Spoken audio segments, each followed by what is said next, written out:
B-Eazy that dude.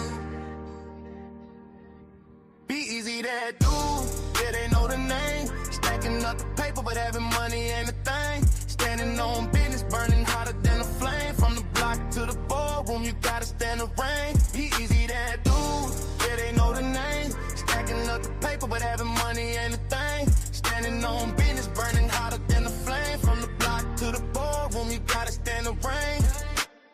Big block engine with 26 inches on the chrome I ride. Started at the bottom, soared to the top and still on the ride. Air handshake solid, see the deal airtight. He gave you the blueprint to grind and get your hustle right.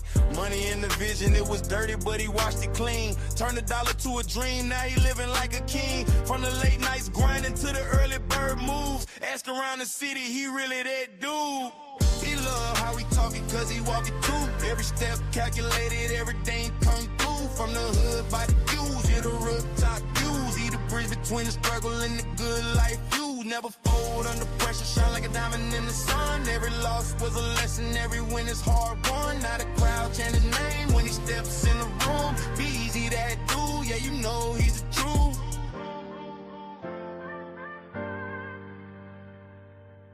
B-Eazy that dude, yeah, they know the name. Stacking up the paper, but having money ain't a thing. Standing on business, burning hotter than a flame. From the block to the ballroom, you gotta stand the rain. B-Eazy that dude, yeah, they know the name. Stacking up the paper, but having money ain't a thing. Standing on business, burning hotter than a flame. From the block to the ballroom, you gotta stand the rain.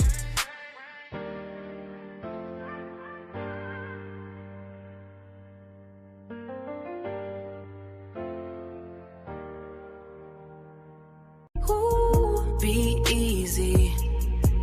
He got that certain kind of profile, smooth and effortless style. He's so fresh, makes the whole room stop and stare a while. Hear him asking, who's that? Mama, there he goes again. The way he moves, you know he's gonna win. Oh, you ain't know?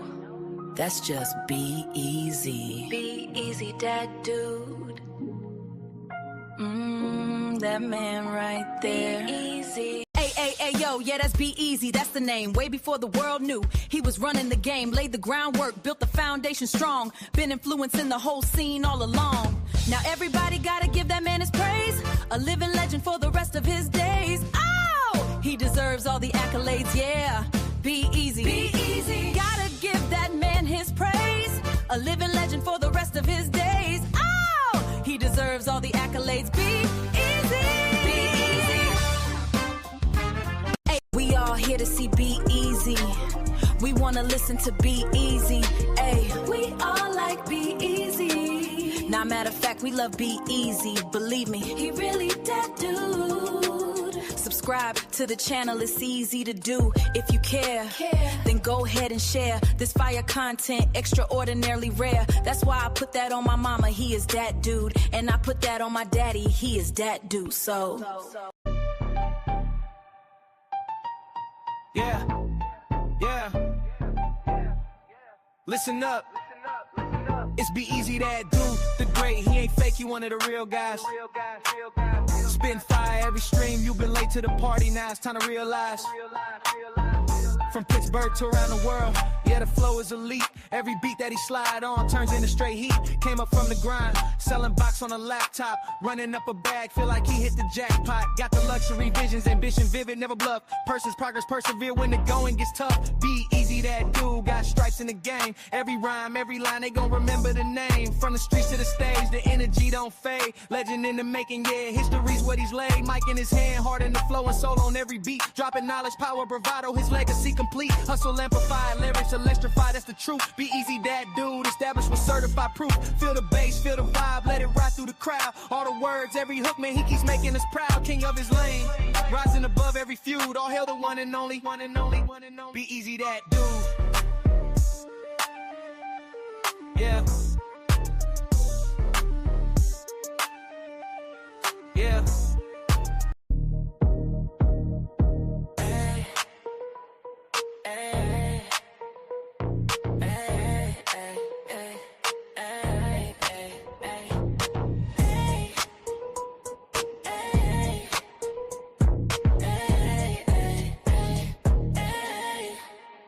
He always do it big. You know who it is. B-Eazy, B-Eazy, B-Eazy that dude. He on his way to the top and he ain't about to stop. You thought he would flop and didn't want to give him props. The things you dreaming about, he already did do. Now it's time to soak a game. He about to give you like, share, follow, and subscribe. Hit the notification bell to tune in when he goes live. Make a contribution if you feeling the content. Tap into the realness if you tired of the nonsense. I mean, no disrespect, ain't trying to sound rude, but the world already knows that B-Eazy's that dude. Ooh.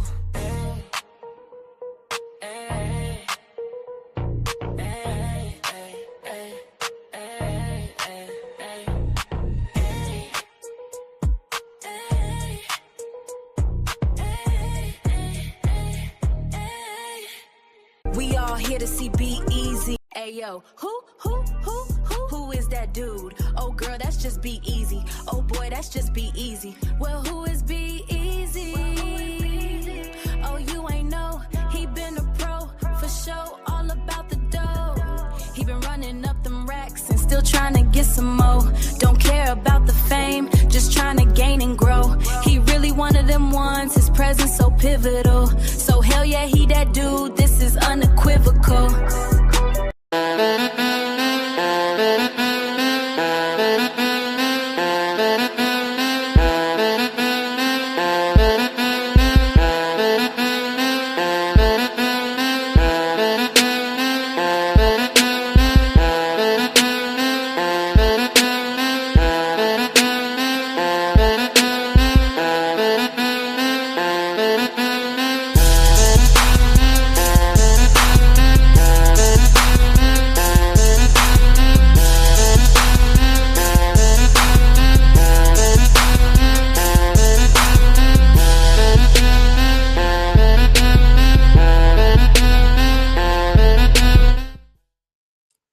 Turn your radios up.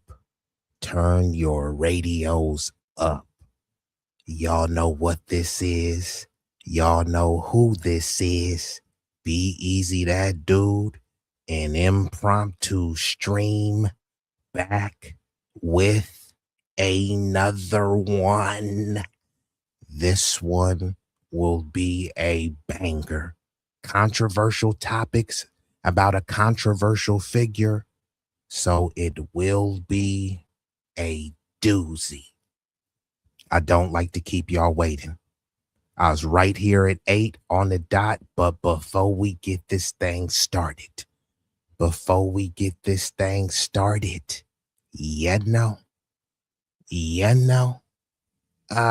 gotta hit you. If you know the song, sing along. Yeah, you're right.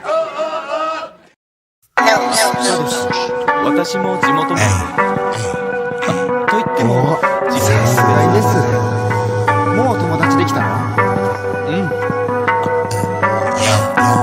ぶったまんまこっち見ない。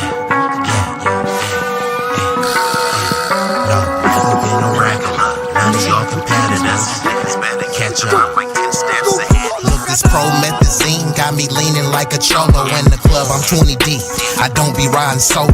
Pull some bad bitches, they vanilla and cocoa. They wanna take some photos when we kick it out in Soho. Chicks are showing tits and popping pussy for my promo. Told them like juvenile, baby, moving for me slow-mo. Then I'm right back to the block, cause I keep getting moto. I be flipping, not shrinking. I don't give a fuck about no ho, no ho. This nigga name ain't D-Lo, but pimpin' these bitches and stacking this bread forever be my stilo. This is B-Eazy Dat Dude. In the trap making packs move. If I ever go broke, then I'm about to pull a jack move. Since a nigga healthy, I don't even gotta worry. With my bitch from Fiji, eating tandoori and chicken curry. That ism is really indie. My pimp game international. I design my own clothes, so I be always looking fashionable. Here's a couple facts about me that y'all didn't know. Some of y'all be getting bread, but I be getting bigger, dawg. I got bigger guns and a whole lot of bad. And we are activated. And I'm going to get right into this thing. So I don't plan on being here too long, but you never know. I do plan on being here for a strong time. I don't know if it will be a long time, but it definitely will be substantive. And I'm going to drop some heavy tonight. But I would be remiss if I didn't give a shout out to the illustrious guest, the sensational, the sultry, and the sophisticated, sincere Saida. And she's fresh off of a banger stream, but I don't know if she got herself into a new beef, or let's just call it a new kerfuffle, or maybe it's just water under a bridge. What's water to a well? So salute to sincere Saida. She's one of the let's say she's one of the originators. She's one of the most original content creators and one of the most entertaining content creators. So salute to sincere Saida. If you are not subbed, yeah, it will behoove you to do so. And we got MD, the homie from the Bay, but also the earth is our turf. So shout out to the bro. I think he in the valley now, but from the valley to the Bay to the valley. You know what I mean? Cali is where we stay. So shout out to MD. What it do? Last call, Mr. Midnight Soul, chatting from an undisclosed location in Northern America. Dr. Soapy, the doctor's orders, the people doctor, came through right on time. This one will be a banger. The marvelous my boo. What it do? And who else we got? Of course, the hardest working mod on YouTube. You had the other live all set up. Hey, well, I appreciate you. You are the hardest working mod. So I tip my hat. So salute to her. And Frank Nitty, you've been consistent. I got to give Frank Nitty, I might do it this stream. So Frank Nitty, stick around, leave some comments. I'm gonna have to put bro in blue. Bro been supporting, because you lose a sub, you gain a sub. You lose a mod, you gain a mod. You know what I mean? So the support is, genuine, right? So even if you don't support me financially, if you could support me with sharing, believing in the content, supporting the content, it definitely does mean a lot to me, right? You know what I mean? So shout out to Frank Nitty, Mr. Gritty. And who else we got in here? I think that's everybody. So we're going to get right into it. And anybody else that will be viewing this live and concurrently, salute to y'all. So let me go ahead and bring this down. So y'all seen the title. Y'all seen the thumbnail. How long will you allow celebrity sellouts to play in your face? It is not just celebrities, right? It's many of the pork chop, pompous preachers and pastors. Sometimes it's your own parents. Sometimes it's, your own boule members, right? How long are you going to allow them to play in your face? Now, I always say, most celebrities, public figures, whether it's actors, entertainers, or whatever, most of them have the coon chip activated, right? So there's an inner coon, right? It's almost like, if you know about Carl Jung and he talks about the anima and the animus, there's this myth that every person every black person has a coon chip embedded in them. And sometimes it's the right factors or something that someone could activate it. However, if you're standing strong, you're standing on business, it has to be in you, not on you. You can repel and refuse to have that chip activated. And this is like a proverbial, we're really talking about a mindset, right? So many people choose to activate that coon chip, all for the chase the bag culture. What is honorable about that? People love to Bible thump. What is Christian about that? Selling your people up the river to chase the bag, but somehow that's praised because someone has a Gucci or a Prada or a Birkin bag with no money in it. So we're going to get into this stuff. So I'm going to be reacting to this video from Pink Book Lessons. So sub to her. This sister makes some great content. She already has 500,000 subs, and she grown immensely and expeditiously. So her video, if you want to watch it uninterrupted, is titled Jay-Z Doubles down on Target partnership live on stage. So, of course, to make this fair use, and I don't get a copyright strike or infringement, I will make the video transformative by giving my commentary. So I'm going to go ahead and pull this up, and you will be seeing me switch from screen to screen like this. So we're going to get right into it. We're talking about the raCOOnery of Jay-Z, but it's not just Jay-Z. He's just the topic today. Let's commence. It's so funny to me. Every single time Jay-Z is in hot water, Beyonce wants to put out something showing Black love. Look at us. We're such a good family. We're so amazing. We are just so annoying. And don't get me wrong. I love me some Beyonce. I love me some B. I love her music. I love her artistry.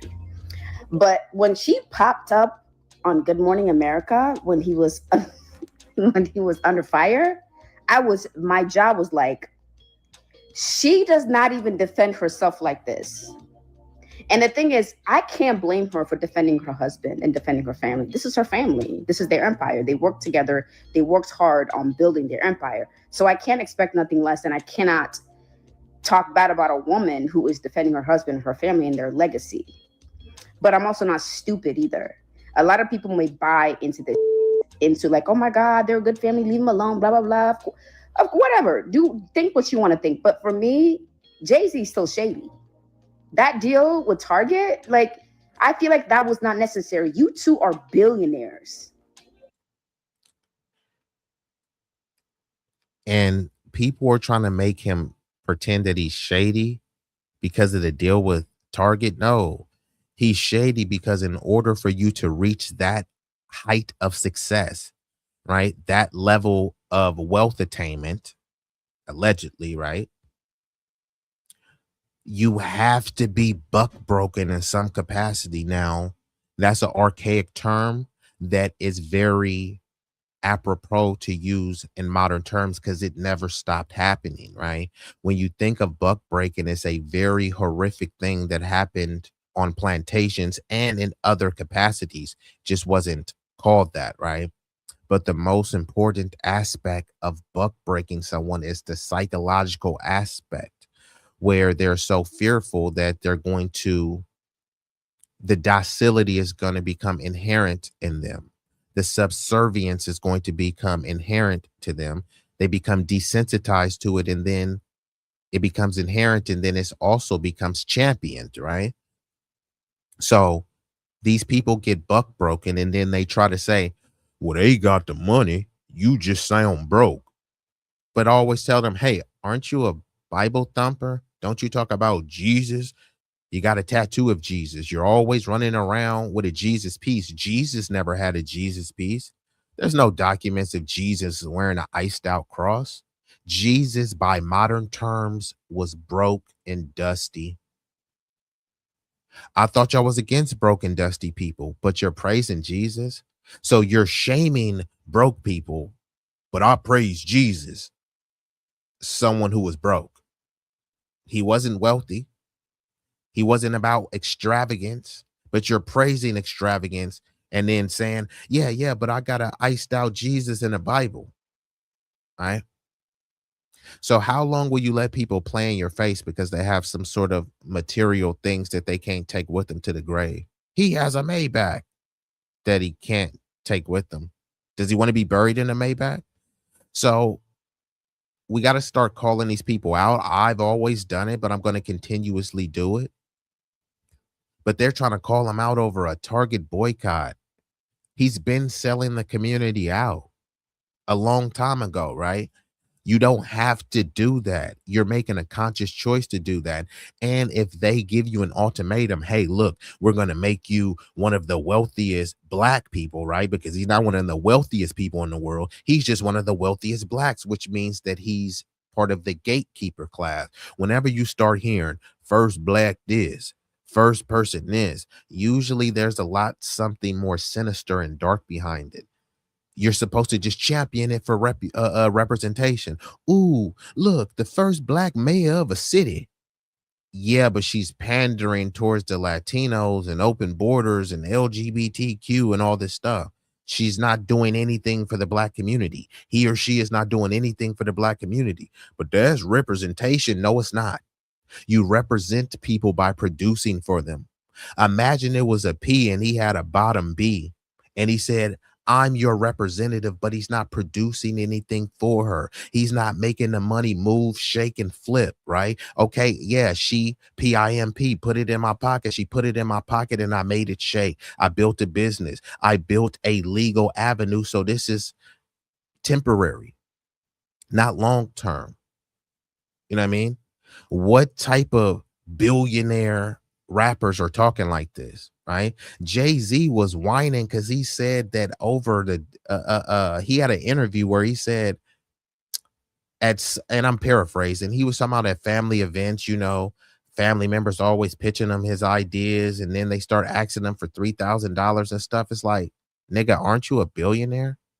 Aren't you always talking about Pop and Chris in the club like from multiple decades ago? I'm sure you spent more than $3,000 in the club, but you want to kind of shame and shun your family member. Okay, I get it, right? It may be annoying that they keep asking you for money, but why are you flaunting the wealth, right? These cats you should be proud that he's paid $4,000 for a jacket, and they rather say, hey, I ain't giving my family member $4,000. Them niggas need to pull themselves up by their bootstrap, but at the same time, we need to look at him, you know, as some bastion of virtue because he made money. It's a lot of people that make money, but let's see what they got to say in the chat. And shout out to Sincere and Dr. Soapy and Mayan. I don't know if you a troll or if you just slid through, but shout out to Mayan 653. Appreciate the viewership. He's been a weirdo too. Look at the women, Aaliyah, Foxy Brown, and Beyonce. Yes, a weirdo. There are some allegations, but hey, I don't think weirdness is bad, right? I would say weird is wonderful. I think everyone has a little bit of weirdness to them. Weird could be a euphemism for other things. Weird, quirky, strange. So I'm not, you know, against weirdness, but a weirdo, you know, that does have a different context and connotation. So I do believe he is a weirdo, but I don't think there's anything wrong with being weird, but weirdo like Jay-Z. I mean, but even if he was a weirdo, and he wasn't a Sambo, actually, let me take that back. I don't give a fig Newton if you're a weirdo, just as long as you ain't a Sambo. I don't care about the O on the weird. I care about the O on the Sam. So Jay-Z has proven time and time again to be a step and fetch it, tap dancing, rap, you know, rather than tap dancing, he's just rapping, you know what I mean? So he's just tap dancing in auditory form. Let's commence. You're billionaires. Why would you go that route knowing what black people are trying to do right now in boycotting Target? You could have done this in so many different other. This is another thing that we have to stop doing collectively. And I'm not saying I do this, but I'm speaking as a collective because I'm part of the collective. You know, I'm giving my perspective. You know what I mean? We all have our opinion, but you know, if you disagree, then voice your disagreement, right? But we have to stop asking, well, why are they doing this to us? Why are they selling out? Why are they beating us? It's like, because you keep asking why. You have to crack some eggs to make an omelet. You have to make a stand. But if all they got to say is the Republicans are bad, and then you just gonna vote blue no matter who, right? They know that they don't have to change. If Jay-Z is selling the community out and then he drops a new album and you like, I'm trying to rush to go to see Jay-Z perform, why would he stop selling out? He's made his most money selling out. Like you may say, I bought a Jay-Z album and bought a Jay-Z poster. And some other people have put 100 M's in his pocket to own him, to pretty much brand him like you would brand a cattle. He's been psychologically buck broken. The brand is stamped on his, you know, on his brain. And you keep asking why. Why are they doing this to us? They're doing it to you because you allow it. If you're a beautiful woman and you're with a dude and he's cheating on you, and he didn't cheated one time, and then 2 times, and then 10 times, and then 20 times, why would I stop cheating on you? You've shown that you're just going to accept it. If I cheat 20 times, you're going to take me back. If I cheat 25 times, you're going to take me back. So why would I stop doing it? Just because you say, why are you cheating on me? No, why do you keep taking this nigga back? Why do you keep allowing these celebrities to do this without holding them accountable, without having them bend the knee? They're bending the knee to other communities and other interests because those other interests are paying them.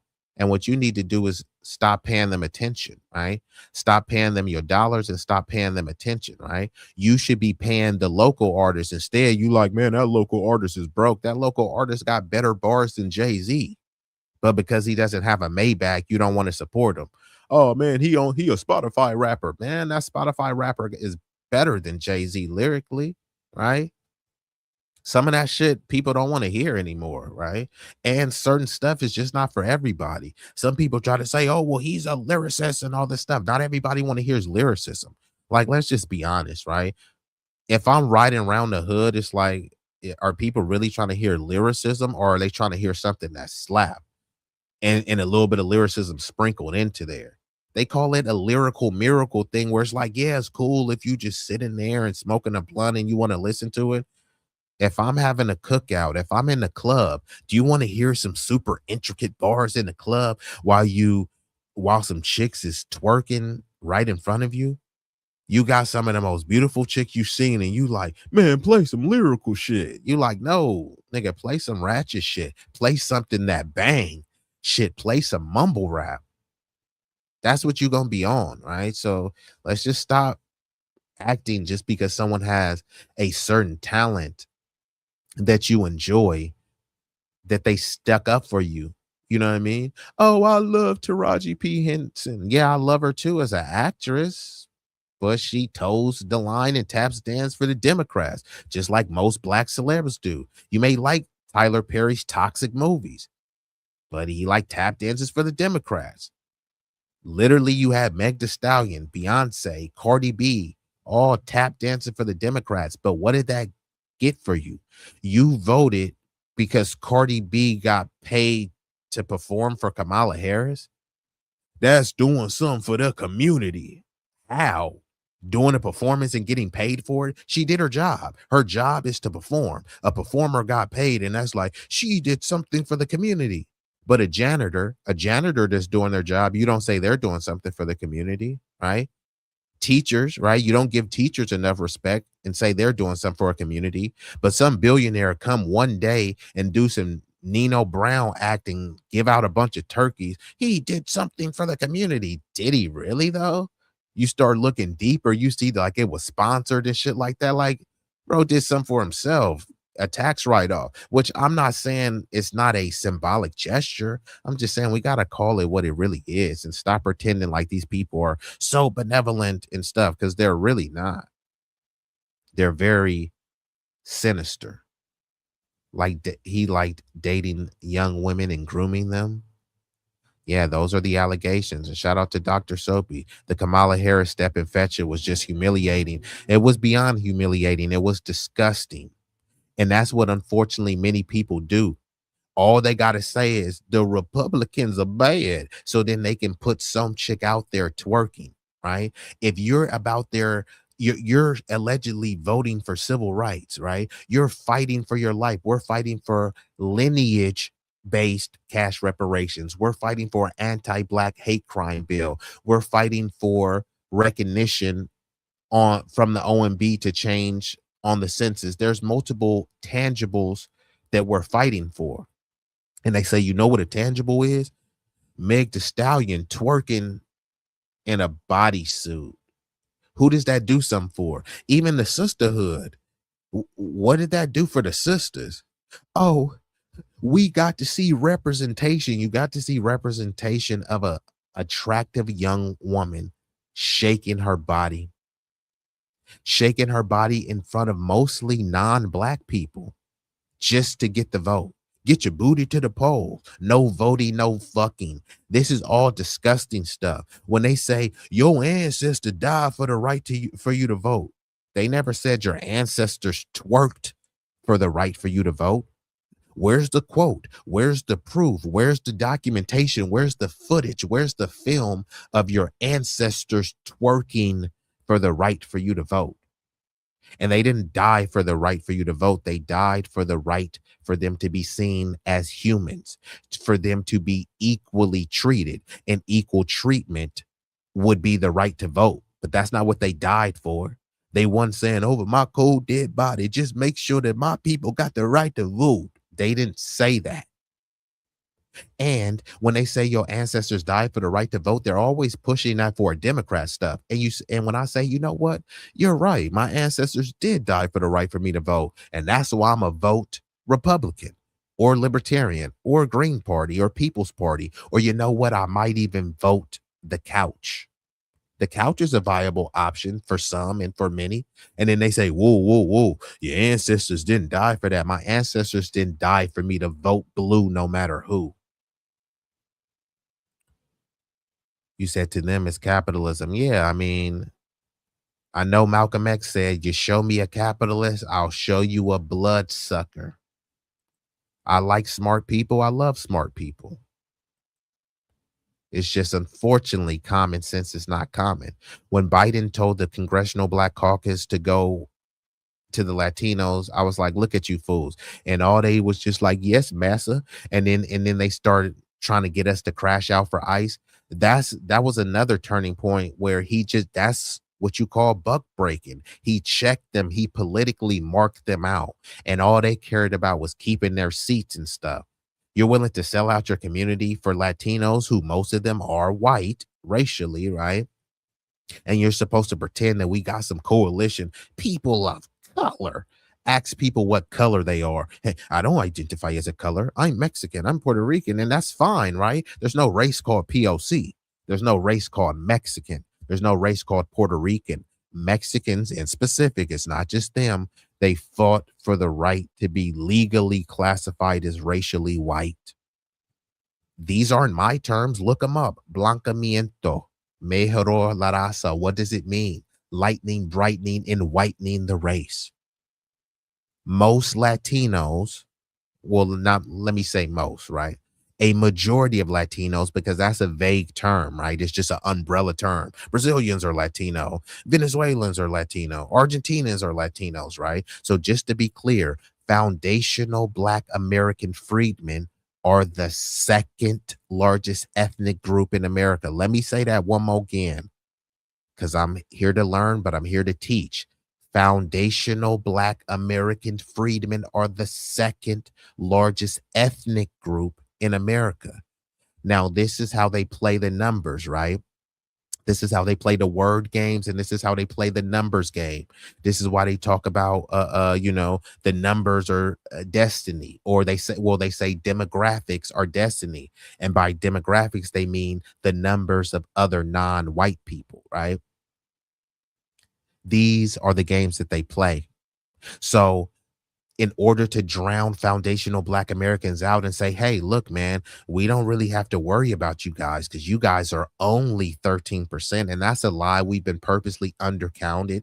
Many people don't fully, they put out a report that said that we were purposely undercounted. But let's just say that was true. Like, no one finds that odd.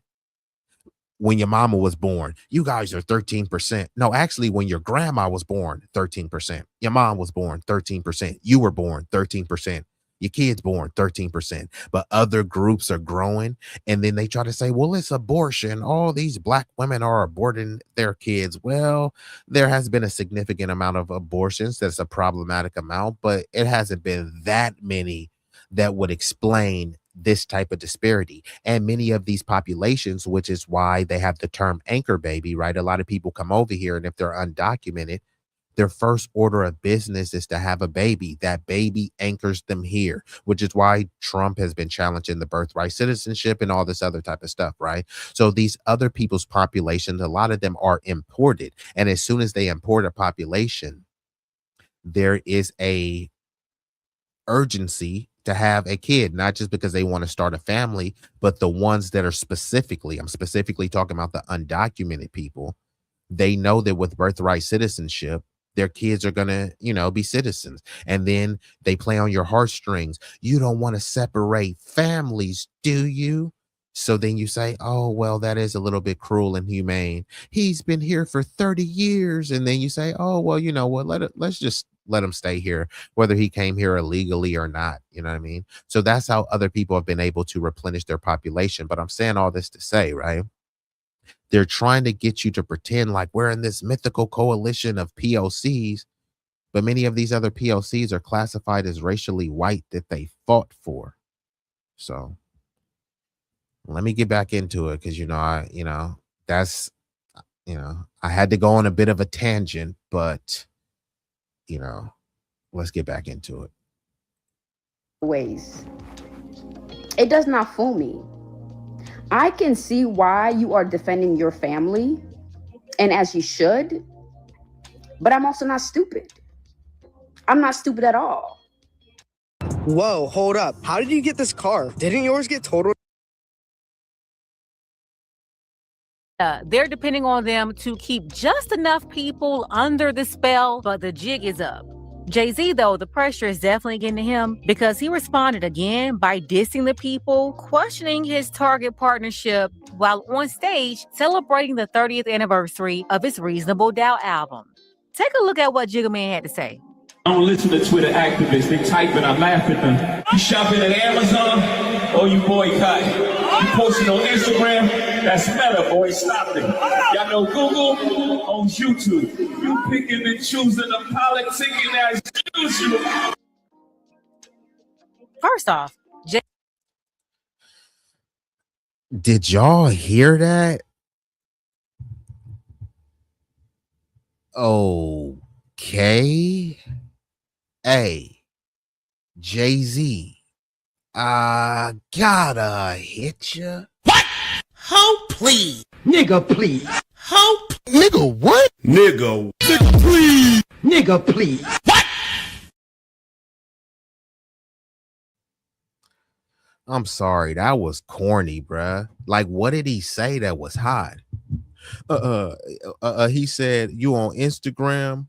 Man, that's Meta, boy. Stop it. Ooh, no, like seriously, I'm trying to give an impartial, like I'm putting the coonery aside. Don't worry, I'm gonna rewind that back one more again. Was that flames? Was that like, ooh? And then like, why are you dissing Kaepernick? He's over here saying we're past kneeling. How are we past kneeling because Jay-Z got a job? Let's just go back to the NFL stuff. We're past kneeling because Jay-Z got a job to pick people who's going to be the Super Bowl performers. So what does that do for the Black community, right? Don't get me wrong. I mean, I like Riri. I like Kendrick, right? I thought Kendrick did a phenomenal job. Outside of symbolism, which symbolism is okay. And I thought Kendrick had an extremely patriotic performance. What did that do for the community? Now, it was representation. It was a symbolic gesture. So if you want to say that, I can say that it was a symbolic gesture. I can say that it was representation. But in terms of tangibles, let me rephrase the question. What tangible benefit did it provide for the community? And we're supposed to be like, yeah, Jay-Z picked him. Okay, so I'm supposed to overlook his coonery because he picked Kendrick and you like Kendrick and you love Kendrick music. And since Jay-Z picked him to perform at the Super Bowl that you didn't get paid for, that's doing something for the community. No other community would think that way, right? So you're trying to compare and compete to yourself with other communities that don't operate with that level of delusion. We just got to call it what it is. It's a level of delusion. It's a level of disillusionment. And it's a level of idiocracy. You know, money can't change the deep coonery. No, they say money doesn't change you. It reveals you. So if you're a good person, money is going to make you an even better person. If you're a low down, dirty dog and a scoundrel, money is going to exacerbate and expound on that inner nature that you have. Crazy work. Not your picking and choosing, the politicking as usual. That's some idiotic stuff, right? Because life is about politics and you can't fight every battle. So what do? They have a saying, right? Pick your battles. That's picking and choosing. So in other contexts, picking and choosing is fine. But when you criticizing Jay, y'all politicking as usual, nigga, huh? You're trying to go up in politic and act like you speak for us. Your girl is politicking as usual. When Beyonce performed for Kamala Harris, she was politicking as usual. Nigga, you don't speak for us. And I'm not saying that I speak for us, but what I'm saying is more people will align with me. I'm talking about more people from the grassroots. Jay-Z speaks for this boule, buck broken, brain dead bozo class. And all they have to show for it are accomplishments that don't do anything for you, right? Imagine you looking at a bunch of YNs, right? And I'm using that term loosely, right? And rather than providing them jobs, you can say, yeah, but Jay-Z, he picked Kendrick and Rihanna for the Super Bowl. So that's doing something for us. And then you expecting those niggas not to turn to a life of crime to get some money, to not rob somebody to get some money, and then they gonna spiral into that prison pipeline? And you gonna say that Jay-Z did something for him by spitting a corny freestyle? I mean, what the fuck are we talking about here? I don't want to hear if he's a billionaire. What has this nigga built? Oh, he's invested in stocks. Yeah, he invested in stocks to enrich his family. Salute to him. I ain't pocket watching and hey, nigga, make your money. But what is there to praise? It's niggas in the mud going out there doing thankless jobs, mentoring people's kids. A lot of y'all kids are bad. Like, let's just call it what it is. Some of y'all got some baby's kids, and there's nothing wrong with it, right? So salute to the people that's willing to raise and train your baby's kids, coach your baby kids, mentor your baby's kids. Jay-Z ain't gonna do no shit like that. If you was stranded on the road, a nigga like Jay-Z ain't gonna come. But are you really giving enough respect to the people who would come? The people who really truly do support you? You're supporting all these cats that don't really give a fuck about you. You're buying these brands that didn't even intend to sell to you. And then you're wearing that as a badge of honor. Look at me in this Gucci. Look at me in this Louis Vuitton. And then meanwhile, the owners of Louis Vuitton ain't even rocking the shit that you wear. You're promoting them for free. You're glazing and meat riding Jay-Z, but for what? Jay-Z don't give a fuck about you. And the people that give a fuck about you, you don't even give them love. How many people that you say, oh, I support it, right? I support it. Did you hit a nigga on the Cash App? And I ain't just talking about me. I'm just talking, fine, you feel me? I'm here. I'm a man of the people. I'm here for the free 99, although I do accept contributions. So I'm just speaking beyond myself. How many people that you truly love? Man, that's my bro. That's my gang. Do you support them? That's my woman. That's my bitch. Do you support her? You over here supporting these celebrities, right? These niggas are billionaires. They don't need your financial support, and they definitely don't need you being a mouthpiece for them. They have publicists that they pay for, and you doing the shit for free. Know your worth and stop being a self-loathing simp and a sissy for these people that just are selling you up the river. Also, they can get another accolade. That's tangible for them. They get a platinum record. That doesn't do anything for you. Oh, I get bragging rights because I'm from Brooklyn. You've been from Brooklyn and bragging about Jay-Z selling platinum records does nothing for you. Get his nuts out your mouth. Let's get into it, though. And shout out to Mr. 350, the big block boat rider. What it do? Let's get back into it, bro. But don't worry, I'm gonna play that corny freestyle. And y'all let me know, was it hot? Was it fire? Y'all could go watch the whole freestyle. This is the whole controversy, is just at the part that was played. But you know, some people thought it was hot. I thought it was hot, hot garbage, dumpster juice, diarrhea. His Target partnership while on stage celebrating the 30th anniversary of his Reasonable Doubt album. Take a look at what Jigga Man had to say. I don't listen to Twitter activists. They type and I laugh at them. You shopping at Amazon or you boycott? You posting on Instagram? That's meta, boy. Stop it. Y'all know Google owns YouTube. You picking and choosing the politicking as usual. First off, Jay-Z obviously listened to Dame Dash when he told him to cut his hair off for the concert. Yeah, ahead of his sold-out shows at Yankee Stadium, Dame Dash told Jay-Z to get a classic Caesar cut and throw on a Yankee fitted. It was great advice because, for one, he's been looking a mess for several years when he had whatever he had on his head. I don't know what that was, but it wasn't neat, and it just looked a hot mess. Then they claimed he combed it out before that Roots picnic in Philly, where he tried to wear this weird-looking afro that wasn't shaped right and came out with the whole Eazy-E costume. It just didn't work. So for these latest shows in New York, he finally did something that made sense. He cut his hair. And I have to give him that part. This is a Jay-Z his fans wanted to see and bring back. T.I. did the same thing this year. For the last several years, he was walking around with them sister locks. And I'm sorry, hair can't work for everybody. No, every hairstyle cannot go on just. And shout out to sis, she gotta be she gotta be from the lineage. Finally, he got his hair. Do you mean he cut his hair? Let me know. Was that a typo? My boo. You caught that too? Not the sister locks. That's why I had to pause. T.I., I like T.I. T.I. is a legend in the game, but yeah, like sis is saying, man, she said hair ain't for everybody. It's some cats where it's like, okay, cool. It's some cats where it's like, man, that fade, like, bro, that's the look, bro. You feel me?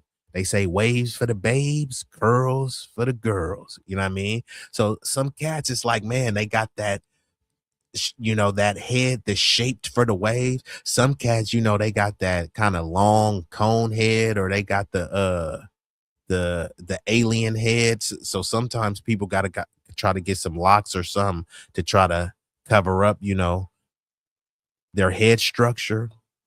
But yeah, some of y'all cats is like, yeah, it's okay. It's okay. Like, you know, we all gonna have to cut our hair at some point. So I guess Jay-Z picked the right time. See and bring back.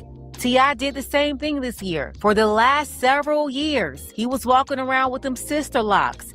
And I'm sorry, hair can't work. Got you, Big Rig. My bad. You know, I just kind of went into a tangent and I was touching on multiple things, you know, because the topic of discussion is about Jay-Z, but I get what you were saying. And it's true, right? I was bringing up, you know, the Latinos and all this stuff. And salute to the Latinos, the Asians, the Africans, the Caribbeans. I'm a foundational Black American freedman. I'm a humanitarian and I love everyone. But if I'm going to call my community out, hold myself accountable, and my community accountable, then I have to hold everyone else equally accountable, right? Because y'all don't want affirmative action, y'all don't want DEI, y'all against that, right? So y'all should get equal treatment and equal smoke. Not only that, no one in your community is giving you smoke, so someone has to do it. It's a dirty job, but anything else would be uncivilized.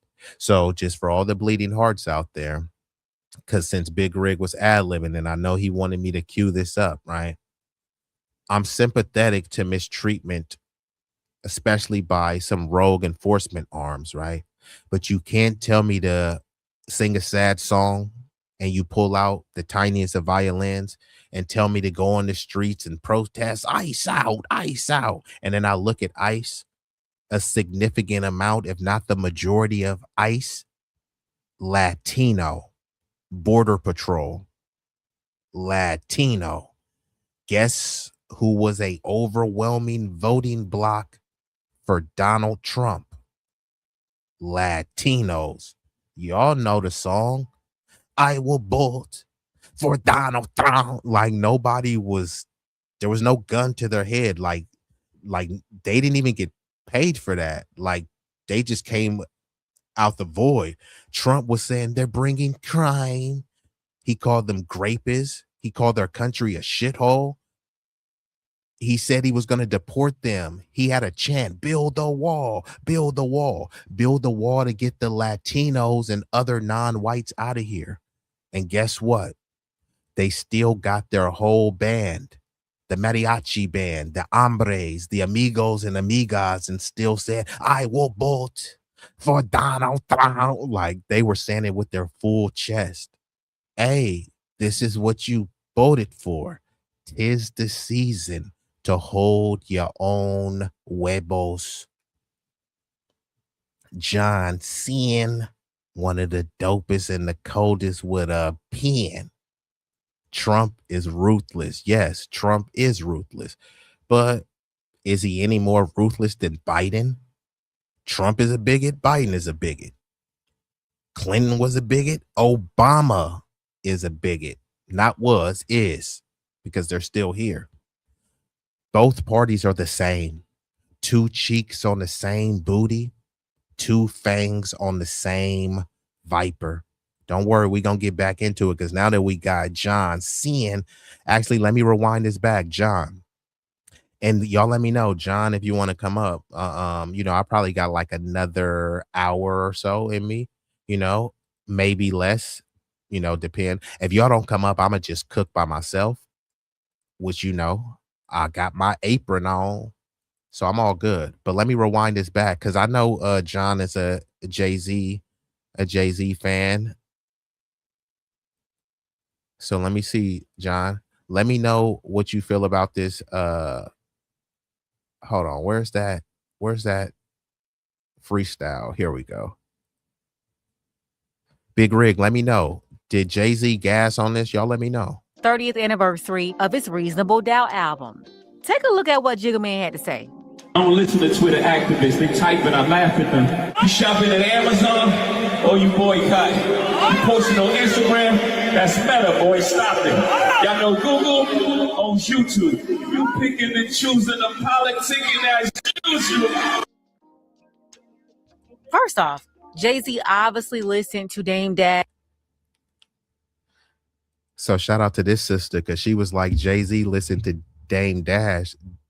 Dame Dash was like, bro, you need to cut whatever you got on your head. You need to cut that. Oh, dang. Big Rig came in hot, said trash. Yeah, that's what I said. Basura. That shit was a dumpster smoothie right there. But John, was that bars? Is there anybody in the chat that liked that Jay-Z freestyle? Let me fast forward to some of the commentary though. Oh, but she was talking about like, and John gonna feel this. She talking about how some of these cats need to cut their hair. Like T.I. had the sister locks, you feel me? Jay-Z had the remember on that Nutty Professor? Shout out to Eddie Murphy, one of the legendary comedic geniuses of our time.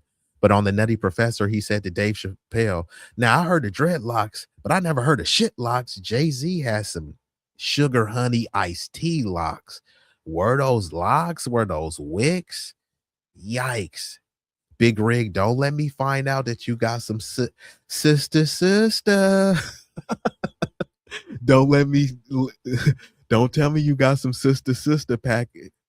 Hey, but that show, shout out, that just took me down memory lane. That sister show was fire. And y'all know y'all had a crush on Tia and Tamara. Which one you like better, Tia or Tamara? You wanted both. And shout out to the corn husker herself, the hood table. What it do? Salute to the hood table. Hey, my bad, Big Rig. You know what? Big Rig, bro. Hey, shout out to Big Rig. This bro got thick skin because bro done took more shots than Denzel in Training Day. If you know, bro done took more shots, but hey, he's still standing. Hey, he cold but consistent. Teflon rig in building. Salute to Brody. Let's get back into it. Hey, I wish I had that song. We are the champs, and again, you know what I mean? That sample, that song. We are the champion. No time for lose. Like that shit. Lightweight was going. Hood Table heard. What did Hood Table hear through the grapevine? Oh, John was. His chat was cutting up. Yeah, John. You know. John, hopefully you do a better job moderating from the chat since you in blue. Hopefully you do a better job moderating over here than you do in your own platform. But don't worry, we gonna get back into it. Let's commence.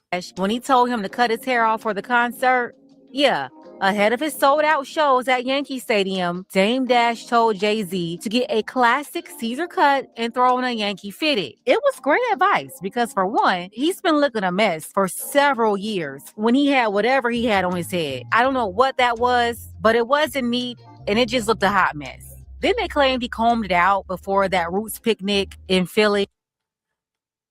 I ain't gonna lie. If this is this is wild, cuz look at this nigga, bruh. What type of afro is that, bro? Why is bro afro looking dusty like that? This is insane. This is a disrespectful. This is an affront to afros everywhere, bro. Why is bro's afro so dusty? This shit is wild, cuz nigga. This don't make no sense. I be seeing no Big Rig, hell no, Big Rig. I disagree. Niggas in the pen be cleaner than this. How was niggas in the pen? Oh, she said that's his haircut. Oh, now it makes sense, Big Rig. Now you saying it's dry. It's drier than the Sahara Desert. Now it makes sense. My bad. I stand corrected, right? Actually, I don't, because niggas in the pen, somehow niggas in the pen, they be dyeing their hair, they be braiding, they be having better styles. I'm like, nigga, how do you got a better hairstyle than me? Like, I seen a nigga with like wicks. It's like, bro, you didn't have wicks. How did you get wicks in the pen? I guess it depends on where you at, but I didn't see niggas with PS5s. Bro, like one nigga, his hair was, regular black. Then he was like, man, I want to dye my shit like Future. Then a nigga from the pen dyed his shit blonde like Future. So I guess it's all on who you know. But Jay-Z, come on, bruh. Nigga needs some soul glow. Just let your soul, come on, bruh. Get it together, Brody. You said they shot the block up, Hood Table. I even caught strays. John, hey, according to some, it was your fault. But hey, cue the mystical. I'm gonna have to get this clip. It ain't my fault. Did I do that? It ain't my fault. None of that was my fault at all. You said shout out to them packages, man. You said I had my own clippers and all that. Okay, Big Rig, you be lining yourself up. All right, let's get back into it, right? But I was taken aback by this little dusty little fro, but let's get back into it. But it wasn't neat, and it just looked a hot mess.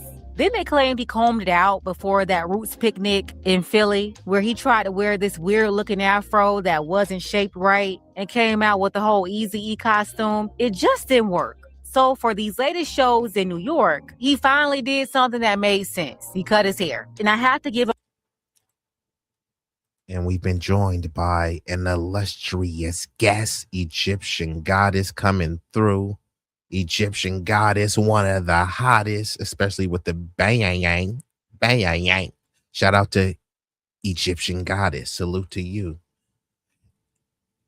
And bro had like all of the sound effects without the soundboard. So I appreciate John.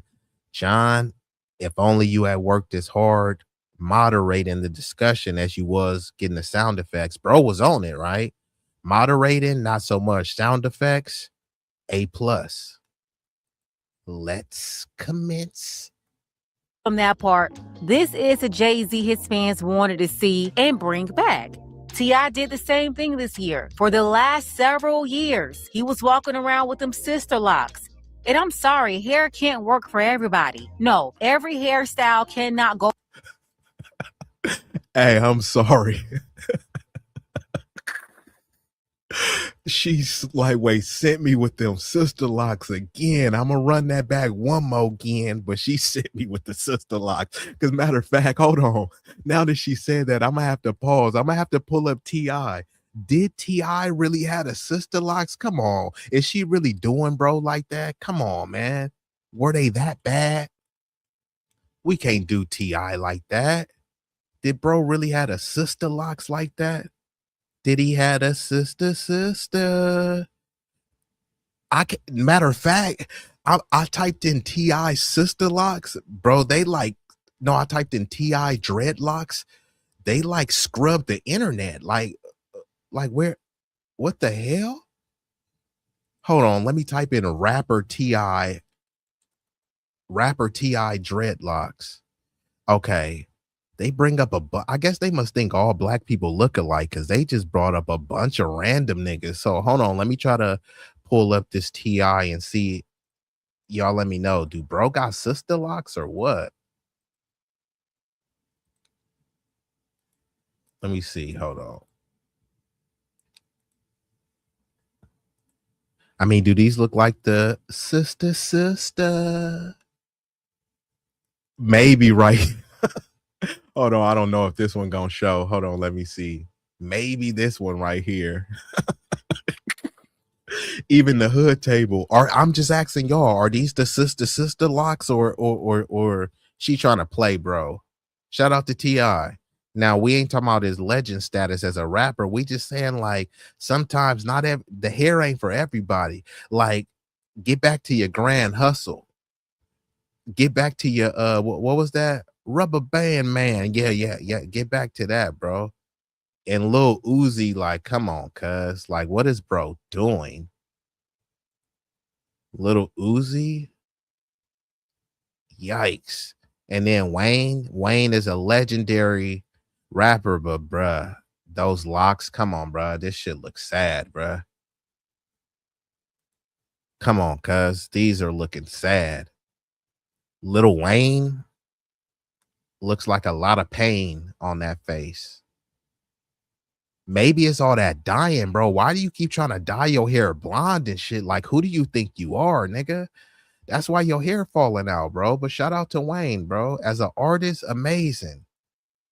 But bro, y'all can't get y'all fashion together. Does this make any sense? I'm a nigga from a itty bitty city, Pittsburgh, California, but the earth is my turf. You feel me? So I've roamed in some of the most notorious hoods ever known to man.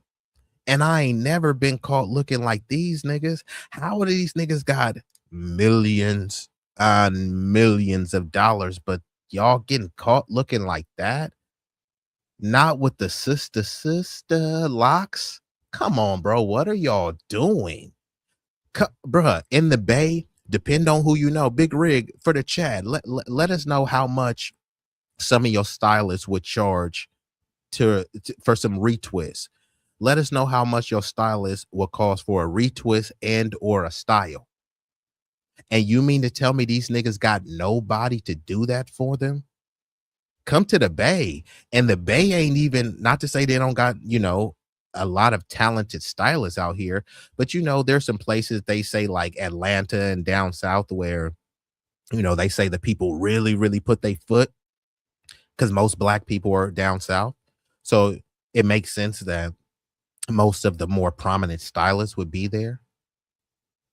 He's from the dirty, right? He's from the dirty South. You can't get anybody to style your stuff. I'm just saying, like, but then again, we're supposed to respect this.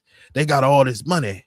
They got all this money, but they got their hair looking like that. How are broke niggas just looking more? Like I said, it's niggas in the pen getting Iverson braids, looking crisp. I don't know who's braiding their hair. That's a different story. I don't know if they sitting in niggas' laps or sitting between niggas' legs or standing up. Hey, not my business. I just know the styles are styling. But let's commence. His fans wanted to see and bring back. T.I. did the same thing this year. For the last several years, he was walking around with them sister locks. And I'm sorry, hair can't work for everybody. No, every hairstyle cannot go on just anybody. T.I. had them auntie looking locks. It had to go. So he cut it off. He got it together now, did the whole trolling with 50 Cent, and got his rap. Hey, I'm trying to let it play, but she hit not only the sister locks, she said bro had the auntie looking locks.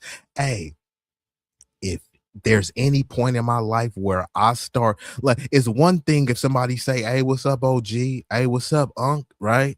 But if they say, hey, what's up, auntie? Oops, oh, my bad. Like, they mistaked his locks for the auntie locks. So not just the sisters locks are, so they got levels, right? They got the sister locks, then they got the sister locks, then they got the sister auntie locks.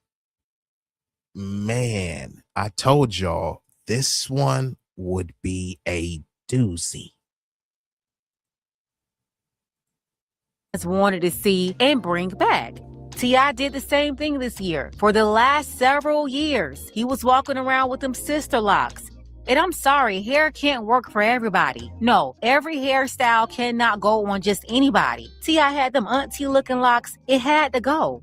So he cut it off. He got it together now, did the whole trolling with 50 Cent, and got his rap career re-energized. Now I'm just waiting on J. Cole because this bummy look J. Cole been rocking for some years now is also played out. Wayne too. Wayne got to do something. He trying to hold on to them 3 locks left. Out of everybody cutting right now, because Future also had a cut, I would say Future is the only one that could grow it back. Just stay away from the dyes. I just don't understand how these people can have so much money, but can't schedule an image consultation with people that can really put it together. You know, that's really of the culture.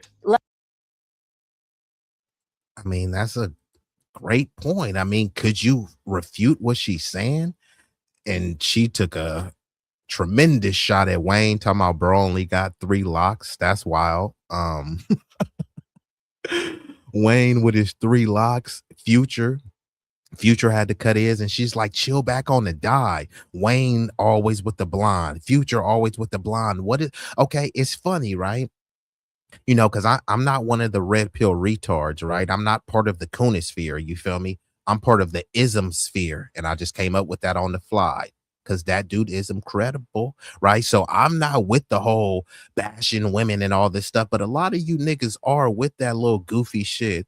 What's up with all these women? They wearing these hair hats, right? And all this shit. So it's like, okay, fine. Now, some of these chicks, y'all do be going a bit overboard with the hair hats and all this stuff.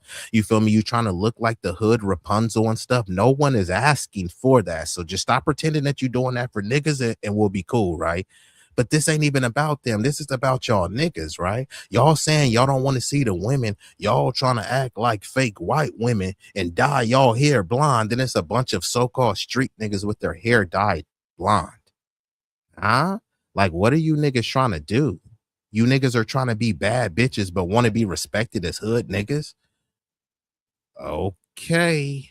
Matter of fact, I gotta hit you. You know what, nigga? You acting like a little bitch right now. You acting like a little bitch right now, nigga. Man, fuck that. I ain't letting that shit ride. Y'all know what some of y'all is acting like B-I-E-I-E-I-itches. But let's get back into it, though. Actually, my bad. I gotta interact with the chat. The hood table coming in hot. She said T.I. looked like a butch. You said a butch of an auntie with that hair. Yikes. Dang, hood table. But I can't say I cannot say that you're lying. All right, to the clouds. I'm listening in case some want to roam in the chat. All right, shout out to Big Rig. But like I said, I'll probably be here for at least another 45 hour. So if y'all want to come up, but don't worry, like I said, the apron is on. And shout out to, let me make sure I didn't And she said, agreed, it looks like pain. And I'm sure that he did go through a lot of pain, but was a lot of that pain self-inflicted? You know, maybe drug induced, maybe coon induced. The coon chip got activated because Lil Wayne, one of the dopest artists ever. But would you put a mic in front of him? The dude just sounds like a idiotic coon, to put it more plain. I mean, you know, to put it very plainly. And John said, I'm a mod. Hey, well, you know, I was the last one to get a mod. You feel me? I was the first nigga to tell him to go live. I was the first nigga to tell him about StreamYard, last nigga to get a mod stick. It's okay, John. I still love you, brother. Still love you. But you said get out or buy. There's an entire island of black people with blonde hair. I concur. I just recently seen that. And you know, I was gonna touch on that on one day, because sometimes people do, I guess, like misappropriate and say that, hey, like it's kind of like the beauty standard, right? Because they said blonde hair and blue eyes is the beauty standard. So people try to pretend as if, you know, blue eyes are the standards, as if someone with green eyes or brown eyes, which are very common, are not beautiful. Or if blonde hair is associated with white women, you know what I mean? Even though it may not necessarily be, you know, it's not like race or gender based. So yeah, there are going to be more blonde white women now, but since we're the oldest human beings, these specific traits, attributes, phenotypes, they evolved from somewhere. You know, like white, you know, the concept of white, which is albinism, is what some would call a genetic mutation, right? That's why you look at all of the indigenous aboriginal people populated across the world. The original people were darker, melanated human beings.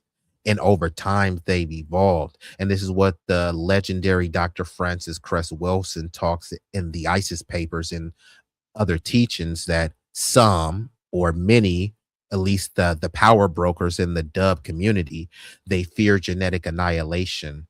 So, you know, their whole thing is like, no, we can't have any of the scary black dude, you know, impregnating a bunch of, you know, Lily W women. Yeah, don't go on the cloud, Big Rig. We need to hear from you. But let's get back into the video, though. Luckily, though, for Jay-Z, he got his consultation for free. Dame Dash gave it to him in an interview. And side note, I don't know how this turned into a hair video, but back to Jay-Z. He had multiple shows over a few days in New York. He brought out Beyonce, Nas, Pharrell, Alicia Keys, Fat Joe. Before Merit America, Amy was struggling financially as a single parent. Jeezy, Slick Rick, a bunch of people. I think the most surprising guest was Jaz-O, because there wouldn't be no Jay-Z without Jaz-O. He finally gave Jaz-O his props like 40 years later. I guess better late than never. But yeah, in the clip you just saw, Jay-Z is basically calling everybody hypocrites for questioning his Target partnership when they still support Amazon, Meta, and Google every day. He said, y'all the ones politicking as usual. Crazy, because people said that he's the one selling out as usual. And it's those words from that planned freestyle that's causing a big debate online. You have a lot of people coming out defending Jay, but you also have a lot of people still calling him out. He's a billionaire. Why would he undercut the boycotted Target for a check? And you're a billionaire? Then he said, y'all still. See, and this is what we gotta stop doing, because it sounds extremely idiotic. Why is he doing this? He's a billionaire. Yeah, that's what billionaires do. Like Malcolm X says, show me a capitalist, I'll show you a bloodsucker. In order to be a capitalist, especially a crony capitalist, you need someone to step on. You need someone at the bottom. You need a delusion of grandeur to say, hey, look, Jay-Z made it. You can make it too. Kanye, a billionaire, you can be one too.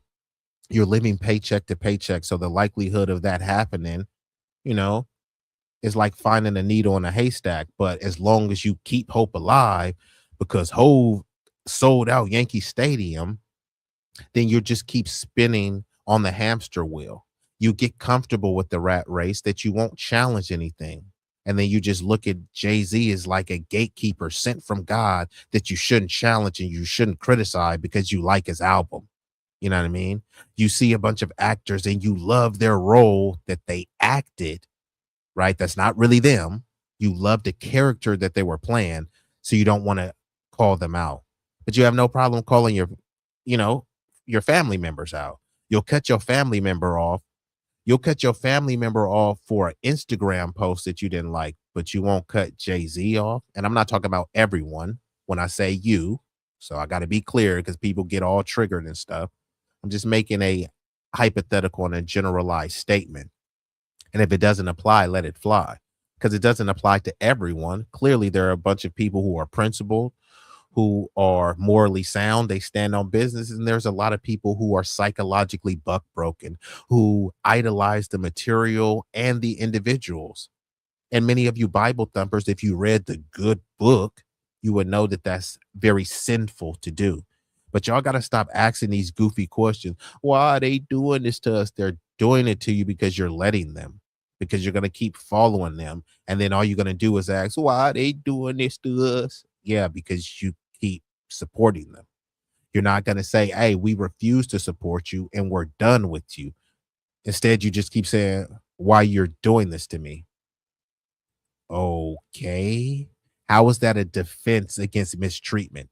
Someone mistreats you, someone sells you out, and all you do is ask why. You're not fighting fire with fire. You're fighting fire with questions. Shop at Amazon. And you know his wife, reason she's at the Met Gala, Beyonce, is on the board of Amazon.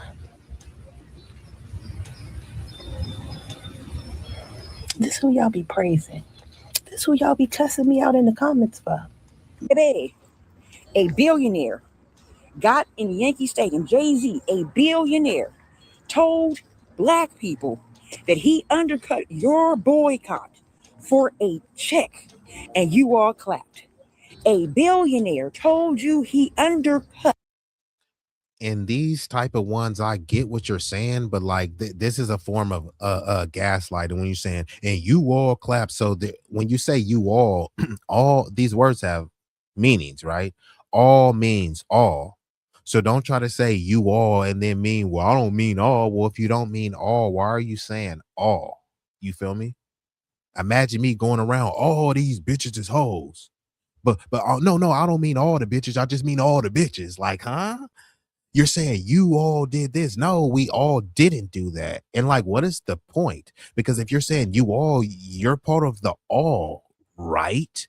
So did you do something? Did you go out there and clap? So just stop with this kind of goofy commentary where you're always trying to scold the black community and shit. You don't hear no other community doing that. All of the disgusting, degenerate, debaucherous things that other communities do. Show me the videos. There's videos of Latino gang members slitting other Latinos ear to ear. And they don't say, and you all support this because you all got, and what about brown on brown and Latino on Latino crime? Look, I'm holding people accountable, right? I'm giving an objective analysis. However, it may be colorful, but just stop trying to wag and scold the entire community, right? Also, especially if you're not really offering any type of solutions or you have no track record of doing anything. So this whole Target boycott, that's not for the black community, and the entire black community is not boycotting Target, right? People want pointed boycotts. And what is the point of the Target boycott? Like, seriously, they want you to boycott Target. Target canceled DEI. Like, huh? Really think about this. I'm not boycotting Target for no fucking DEI. Guess who benefited the most from DEI? White people. and the white family, because most of the benefits went to white women. And after that, it was white LGBT, white trans, white, white Latinos, Asians, Native Americans, Middle Eastern people. And then we were there at the bottom. And then when they helped out the black people, many of them they helped out were immigrants, melanated immigrants, which nothing wrong with that. But stop framing DEI as a black issue. Black people received the least benefit of DEI, but we're painted as the face. Imagine this, right? White people were the ones who benefited most from DEI. However, they're the ones saying, in DEI, yeah, you've already sucked it dry. And then Asians and Latinos, they benefited substantially from DEI. But are they boycotting Target? Hell no. So the group who benefited the least is boycotting Target? No, you don't need to boycott Target. You need to build with your community, because that's not what they're talking about. So let's just say Target restores DEI. How does that help the community? They hire a couple other token melanated figures. That's not helping the community. That's helping Target. They're going to hire some melanated figures to work for them and help push their bottom line.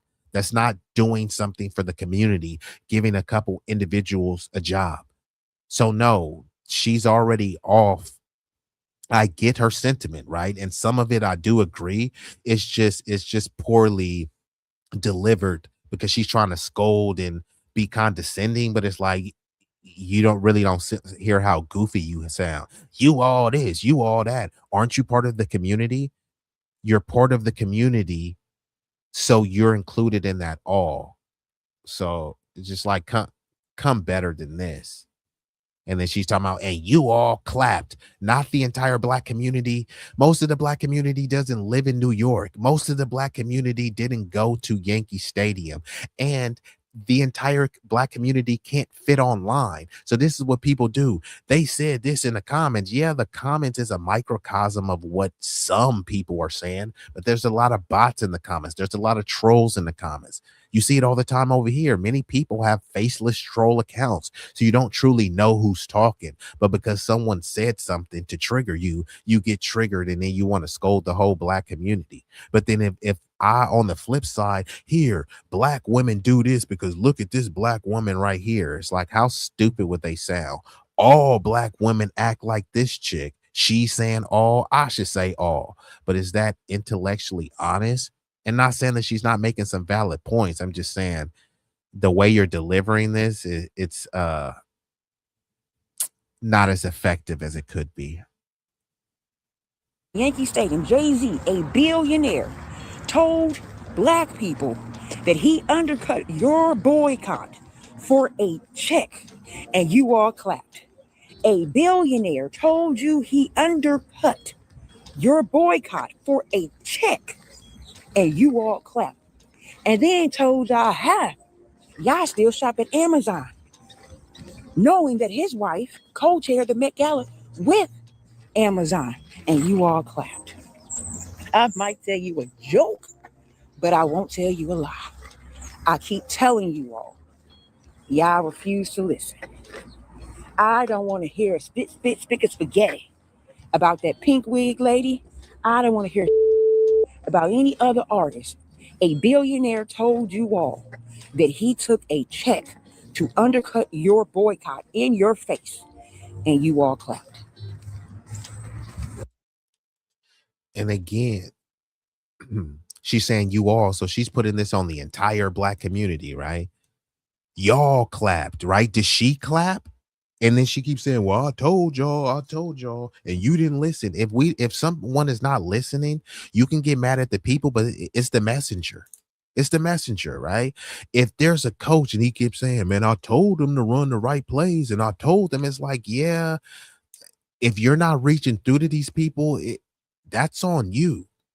You can try to call them dumb or whatever, then just let them be dumb. Why are you trying to reason with dumb people? So either way, you sound like a fool. Either they're too dumb to understand, so why are you even talking to them? Or it's your delivery, right? It's not, oh, they don't like to be held accountable. It's like, are you really qualified to hold someone accountable? Many people talk about accountability and they haven't even held themselves accountable. I'm gonna hold the community accountable. Like you got a badass kid that you haven't held accountable. You didn't hold your vagina accountable. Your penis hasn't been held accountable by you. How you gonna hold the community accountable? Y'all did this and y'all did that. Nigga, no, I didn't. No, I didn't. So what the fuck are you talking about? Accusing the community. You all clapped and you all clapped. No, we didn't. Like, you thought this was smart to come on and say, but like kind of a lot of vague, incoherent babble in terms of the accusations, right? And this is what all celebrities do. You talking about, I don't want to hear about the pink lady. No, it's called walking and chewing gum. So yes, you can call out Cardi B or Nicki Minaj and Jay-Z. And it's not an either or, it's both. And you call out Jay-Z and Nicki Minaj and all these people, not just for the sake of calling them out, for their selling out and their coonery that is harming the community. Not no fucking Target boycott that has nothing to do with the Target canceled DEI. Like, what did DEI do for you? What has DEI done for your kids? DEI was for corporations to try to pretend it ain't no racism. We live in a colorblind society. How gullible and pathetic could you be to fall for this?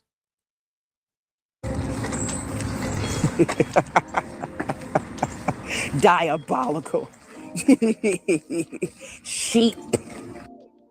Yeah, he's done this many times now. It's certainly a pattern. He did it with the whole NFL situation. And at first, when the Target... So we're all sheep. Why are you bothering talking to us? Let sheep be sheep. No, I'm trying to wake up the sheep. Well, if you're trying to wake up the sheep, you need a better message. Man, look at the sheep. They're asleep and I can't wake them up. If these people are sheep, because she said all, right? So she's calling the black community sheep. She's calling all of us sheep. So sheep are doing what they are expected to do. Blindly following someone. Now it takes a strong figure to wake up the sheep. If she can't wake up the sheep, that's on her. You're not an effective messenger. So kind of really don't want to hear from you. Do you want to hear from a coach that can't galvanize a team? You see it all the time. One coach has the team. Look at the New York Knicks. They had Tom Thibodeau last year. They had pretty much the same team. That team got bounced out last year. I don't even think they I think they either made the conference finals, but they got bounced out. The same team, they hired another coach, a brother, Mike Brown, and he took that team to win a championship, the first New York Knicks championship since 1973. Same team, different messenger, different operator, different teacher, different coach. So yeah, I can deliver the same message, but it's going to be more poignant because I'm going to be connecting with my people, not scolding my people and saying that all y'all is sheep. So let's just say that we all were sheep. So all of us is sheep, but she's not. Okay. collab was announced. He sent his defense team out, the Breakfast Club. Charlemagne immediately calling everybody hypocrites for saying they didn't have the same smoke for Kendrick Lamar and J. Cole's partnership with Target. Instead, it was fake outrage because they're only coming for Jay-Z. Now Jay-Z is getting on stage calling people hypocrites. He's saying they don't have the same smoke for Amazon, Meta, and Google. All right, you got to stop buying generic Viagra if y'all over 40. You can get 9 pills of 100 milligram generic Viagra for... Oh, you boycott. You posted on Instagram? That's Meta, boys. I am so sick of Jay-Z. Jay-Z knows he's being disingenuous, and he has people in the comments agreeing with him, and it just really upsets me. Jay-Z, now you know the boycott was against Target, okay? Target is one organization. Anytime you do a boycott, boycotts have to be targeted. No pun intended. Not only that, we live in America, a country that has allowed massive monopolies. And it's literally, our whole country is owned by 5 organizations. Amazon hosts half the internet, which is why when Amazon Web Services was down a couple months ago, the internet was down. It's literally almost impossible to boycott Amazon itself with getting on the internet. You would have to boycott the internet. 2, Jay-Z has done this numerous times, right? Nobody said you have to boycott everything. He knew there was a boycott of Target. He specifically chose to do that on purpose, as he always does. It's definitely on purpose. He did the same thing with the NFL and said we're past kneeling. He does this every time. When our ancestors boycotted, they didn't boycott everything. They had a strategic boycott of the buses. They focused on the buses. And that's why it works. It's impossible to boycott everything. That's like, this is not a purity test. We know that. And the people who are agreeing with him, y'all honestly, to me, want an excuse not to do nothing. And y'all don't need that excuse. Just don't do anything. Like, what's the problem? But I don't understand feeling the need to talk down or to berate the people who choose to boycott or be like, oh, because I never boycotted. Congratulations. Like, that's just so weird to me. And you can't tell me at this point that he's not doing this on purpose. I just reject the notion that because we can't do everything, we shouldn't do anything. That's just my opinion. All right, so let's talk about it. Jay-Z got on stage and was like, yeah, I got a partnership with Target, but why y'all worrying about me when you're on Facebook, IG, and Google all day? Oh yeah, and he said y'all refuse to stop shopping at Amazon. Yeah, he said it's y'all, not him. His exact words. You're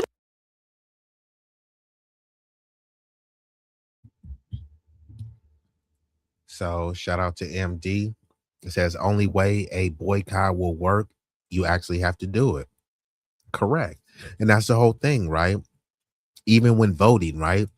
If you're going to vote blue no matter who, they don't need to court you for your vote. I always say, think about it in a relationship. Imagine you saying, well, I'm going to stay no matter what. But your chick is out there hoeing in the streets, busting it open, but you just keep taking her back. I don't care what you do, baby. I'm going to take her back. Why would she change? She letting a bunch of niggas take a round trip to Pound Town, but you going to keep taking her back. They hitting it from the front, from the side, from the bike, however she like.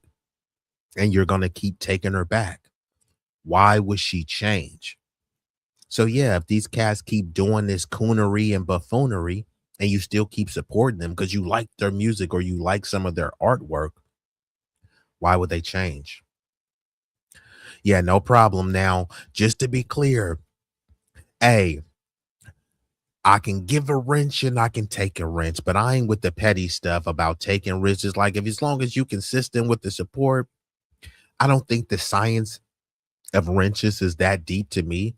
Maybe it should be deeper, but just because you got a wrench, it doesn't mean like, oh, he gave me a wrench, so I have to agree with everything you say. You know what I mean? Which, not to say that people do that, but some people do that, right? If you have a wrench and then you disagree with someone, they take your wrench, or, you know, for unknown and undisclosed reasons. So it's like, just keep up the support, and then, yeah, no big deal. I concur. I say most because all literally means all. And like I said, words do have matters. So I'll say most. I'll say 99.9%. So that's not all. I'm leaving a scintilla of a possibility that there are some that are not coons, but I'll say 99.9%. And shout out to John. You still in here? John, I probably only got like 30 minutes, so I'm going to drop the link if you want to hit. And then if not, it's okay. You can just listen in the clouds. But I'm going to play a video, and this is from a legendary content creator that a lot of people don't know about, SWP, Sergeant Willie Pete. And actually, hold on. Before I play this video, give me 1 second. Have y'all hit that like button yet?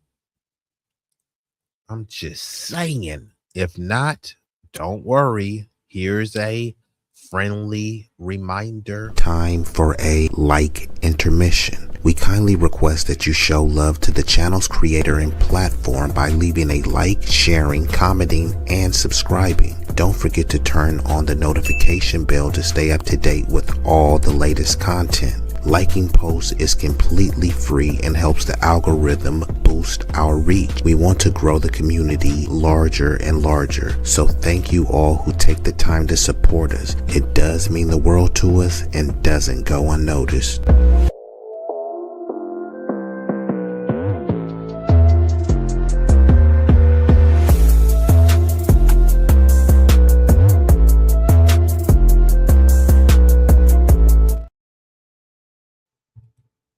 All right, so hopefully y'all took the time to like that. Now, this is an old video. This video is from 5 years ago, and I think is even older than that. I think he just posted it 5 years ago. But shout out to Sergeant Willie Pete. Y'all can find his channel, and I'm going to, Sarge is kind of like me, once he gets into his harangues, and shout out to John Sin, it gets deeper. So he may take a detour down a rabbit hole, but then connect it back to his original point. Because you can get intellectually distracted by thinking about so many things. Now, this video is about 24 minutes long, and he's responding to Jay-Z in terms of how Jay-Z sells out the community, not only spiritually, financially, but also intellectually, right? You would think that, hey, you put an interview, hey man, Jay-Z is gonna drop some game. I mean, I'm not a millionaire or a billionaire, but multiple cats have, praised and acknowledged me like, hey bro, thanks bro, you taught me this, you gave me some game that I didn't know, because I'm not only here to teach, but I'm here to learn. So I'm always soaking up game. Just because I don't always tell someone that I learned something from them doesn't mean that I did it. You can learn from a baby. I don't have an ego in that regard. I don't know everything. I know more than most people, but I don't know everything. No, it's physically impossible for you to know everything. There's new information being created every day that there's no possible way that you can process and retain all of the information. So I don't really focus on what I know. I focus on what I don't know so that I can continue to grow intellectually. But what I do know, I research it and I'm adamant about it because I've done, the observation, the analysis, and the deep dives to stand on what I'm talking about. Now, people like Jay-Z, they don't really give any type of game. It's just kind of vague stuff. Man, you just got to chase your passion, man. Man, you just got to follow your dreams. It's like, come on, bro. Like, that's just what I call a buzzword and a bumper sticker. But we're going to get into it, though. Hold on. End up being the voice of reason, when it comes to Black socioeconomic and, in politics, like, I don't understand that. And Black people, they sitting out here eating it up. You look at the comment section, the women are eating it up, the men are eating it up. There's a bunch of idiots on social media, like, even the shade room. There's just a bunch of idiots. Notice how the shade room always got some gospel shit that they post all the damn time. Just idiots. And that's what, and it just frustrates me because it feels like that's what the majority of the Black community consists of. These people that, like, it doesn't matter what anybody serves up to you. It could be anything. And Black people will say it's awesome. They'll say it's great. They'll say, oh my God, it's so inspirational. I'm like, that's bullshit. You know what I mean? And we don't have enough Black people who recognize bullshit for what it is and say, that's bullshit. This nigga's talking bullshit. And just moving from there to the point that everybody's like, in other words, people get so embarrassed by talking bullshit that they just stop doing it because they get slammed for talking bullshit. Nipsey Hussle was the same way, quiet as is kept. He was on that, it's not about the money and follow your passion type of bullshit. I did a video a couple years ago about that shit before he died. He was giving some interview, and I was like, what the fuck is this bullshit? And again, I think a lot of it comes from poverty. It may not even come from single mother homes, but I'm saying a lot of children that are in single mother homes are in poverty. But I'm saying it may not even come from single mother homes, as the root cause. It's just the poverty. You know what I mean? Because a lot of black people who are in poverty, again, in my what do you want to call it? What's the word that I'm looking for? In my guesstimation, they have a lot of coping mechanisms. They're very much in their feelings and shit. There's as Michael Jai White did an interview with Vlad, and he talked about this, about the beauty of poverty and how everybody comes together because basically all you have is each other. So you kind of get in this sort of spiritual / magical mode. You're trying to find a greater a purpose in life and a greater existence, even though you have nothing, and so, you can be somewhat more introspective, right? As somebody who comes from poverty, right? Because you're not looking at outward material things. But then it gets to a point where that's just so goddamn crippling, where now you're so anti-money, anti-resources, that you try to convince yourself that that doesn't matter. Meanwhile, no other group is on that. Then when we get to comparing groups to group based on, acquisition of wealth and resources, then you end up with a situation where black people are what? Always at the bottom, thinking that somehow, again, because of our piousness, we are closer to God. We are closer to the Lord. We are better than others. We are more special because, we don't focus on the material wealth. Is it you don't focus on the material wealth, or the fact that you haven't figured out the means to actually acquire it?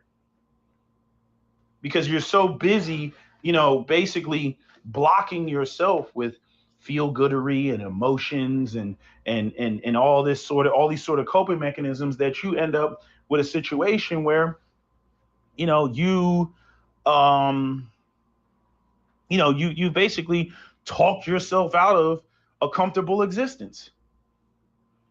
And for somebody to be sitting up there, for all these rappers to sit up there and they got millions and billions of dollars, and I mean, they can just go out and just spend money however they want. I mean, they are financially independent.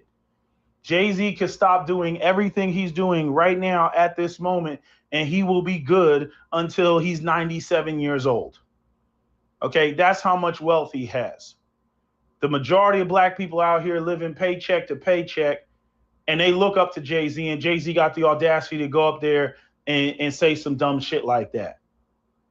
You know what I mean? Like, it's just dumb. It's just dumb. And this is how people from poverty think. And this is why, in large part, I have a very limited level of respect from people who come from poverty, because they always go up there and they say some dumb shit. They're never like just straight shooters. They never just, hey, this is the facts. You would think that because Jay-Z is up there and he's surrounded by wealth and he sees how it moves, that he would be coming back to black people and telling black people like, yo, I was in Master's house and let me tell you what was going down. Like, no.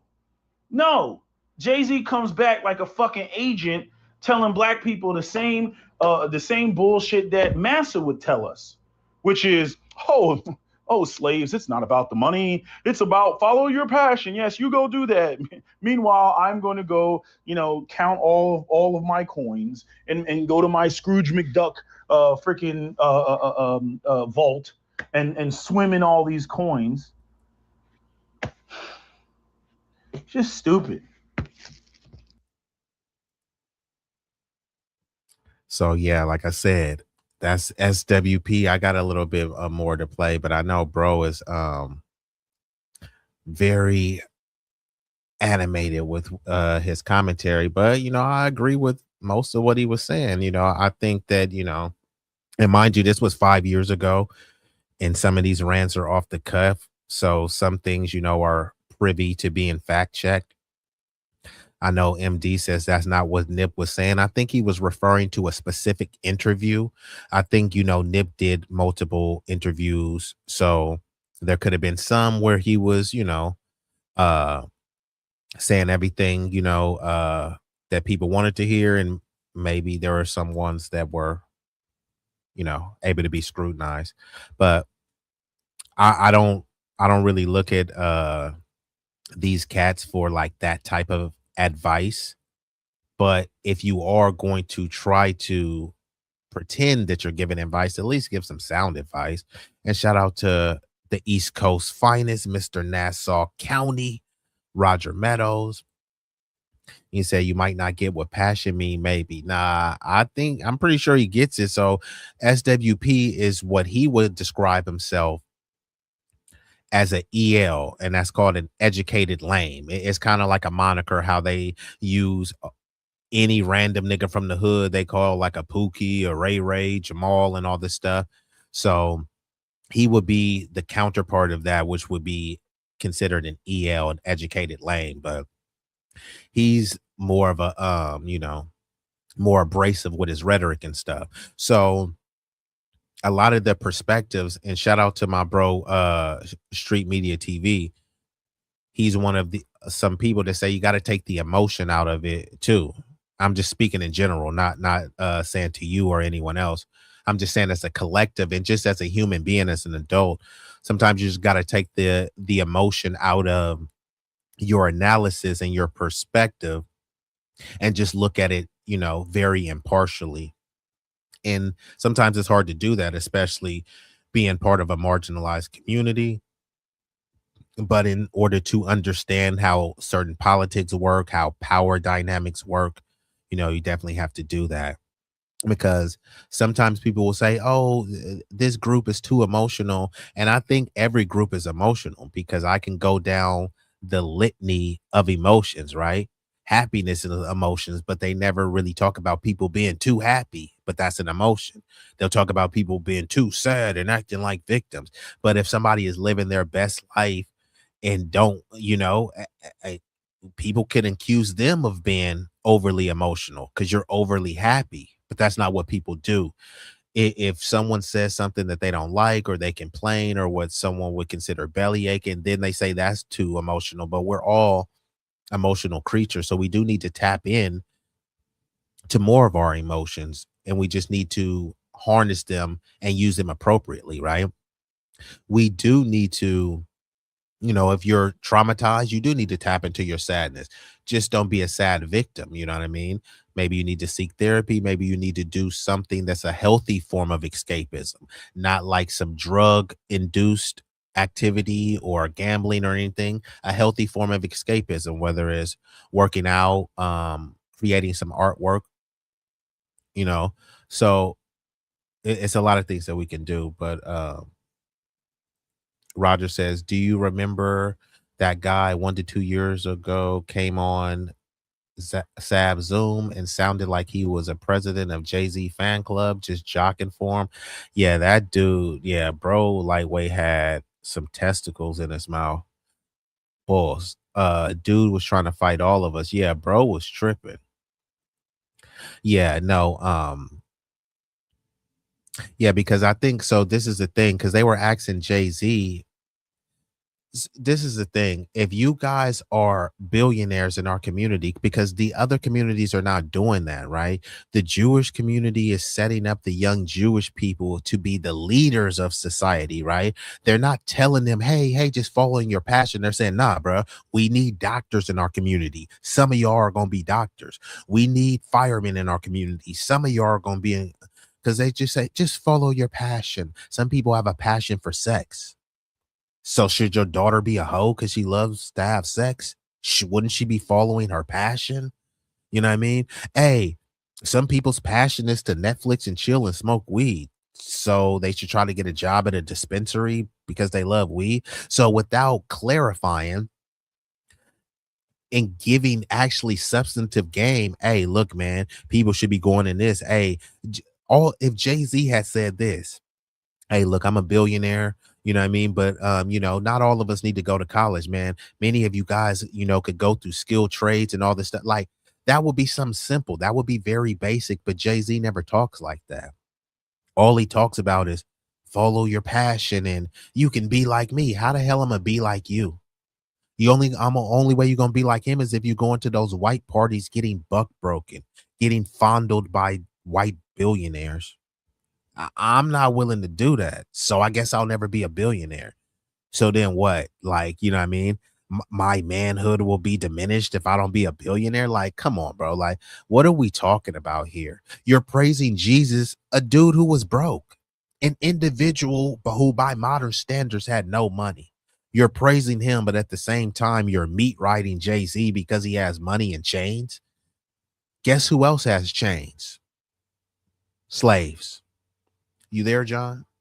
Yeah, I'm here, buddy. That's crazy. That's a good analogy, though. You feel me? The son of the Most High didn't come here financially wealthy, and he get the praise. But then at the same time, the same people that want to say, in the name of Jesus, is calling Jay-Z hoes.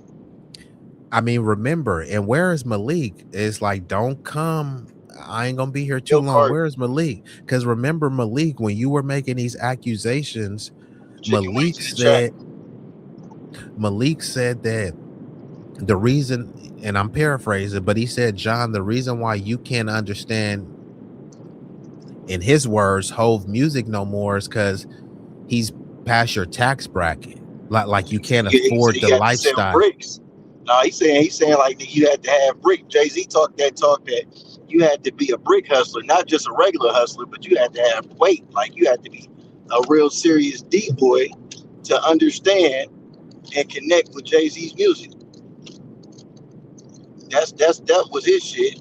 You know what I'm saying? And then it's like, But what Malik was saying was like he evolved from that, and like essentially like me and you, we could only relate to the brick talk. But now since he's buying all these fancy watches and becoming a billionaire, his thought process is beyond the average man, is how it's framed. It's like, nah, man, it's just like if somebody talking about Maybachs and stuff, it's like, man, you wouldn't really understand what he talking about because you never had a Maybach. It's all this other stuff. And like my OG said, hey, I never took crack. I didn't need to take crack to know that it's bad for you. Right. So the whole, well, you never had a Maybach, so you wouldn't understand, or you were never in this tax bracket, or, most people don't, but most people don't got Maybachs. Malik ain't got no damn Maybach. The nigga got an old ass Beamer. You know what I'm saying? Bro, and it's like, that shit's so old. And then it's like this, right? The majority of people don't have the finest of the finest. Like a lot of things, a lot of people in life never will get the experience. Like even on the smaller levels, like nigga, it's somebody in a Honda right now, bro. But then it's somebody who will never experience what's like even having their own car. You see what I'm saying? So it's like there's levels, you know what I'm saying, to material but then they're trying to things. say But that still, you can't relate. But then at the same time, if Jay-Z came from the But hold on, John. If Jay-Z allegedly came from the Marcy Projects, wouldn't that person that's down in the trenches actually relate to Jay-Z? Because isn't that where he allegedly comes from? The mud, right? Right. You should be able to be in the same mind frame, like, And unless people like Malik and the other stands are saying that Jay-Z changed, and if that's the case, then wouldn't that lend credence to saying he sold out? Because John, if you just became a billionaire, like would you switch up? Like would you start changing your views? Would you know what I mean? Like, would you change it? Would the money change you? I mean, it's easy to say now, but like once those millions is in front of you, do you think that you would compromise your manhood, be going to the white parties, be doing businesses? No, I wouldn't even be a billionaire, honestly, because I don't even need that much money. But see, the thing is like this: when you aspire to be at that particular level, you don't have no choice but to conform with what those dudes conform with, because we see what happens to everybody who does it. It's not your arena, right? You in somebody else's wheelhouse, right? So you got to play by their rules.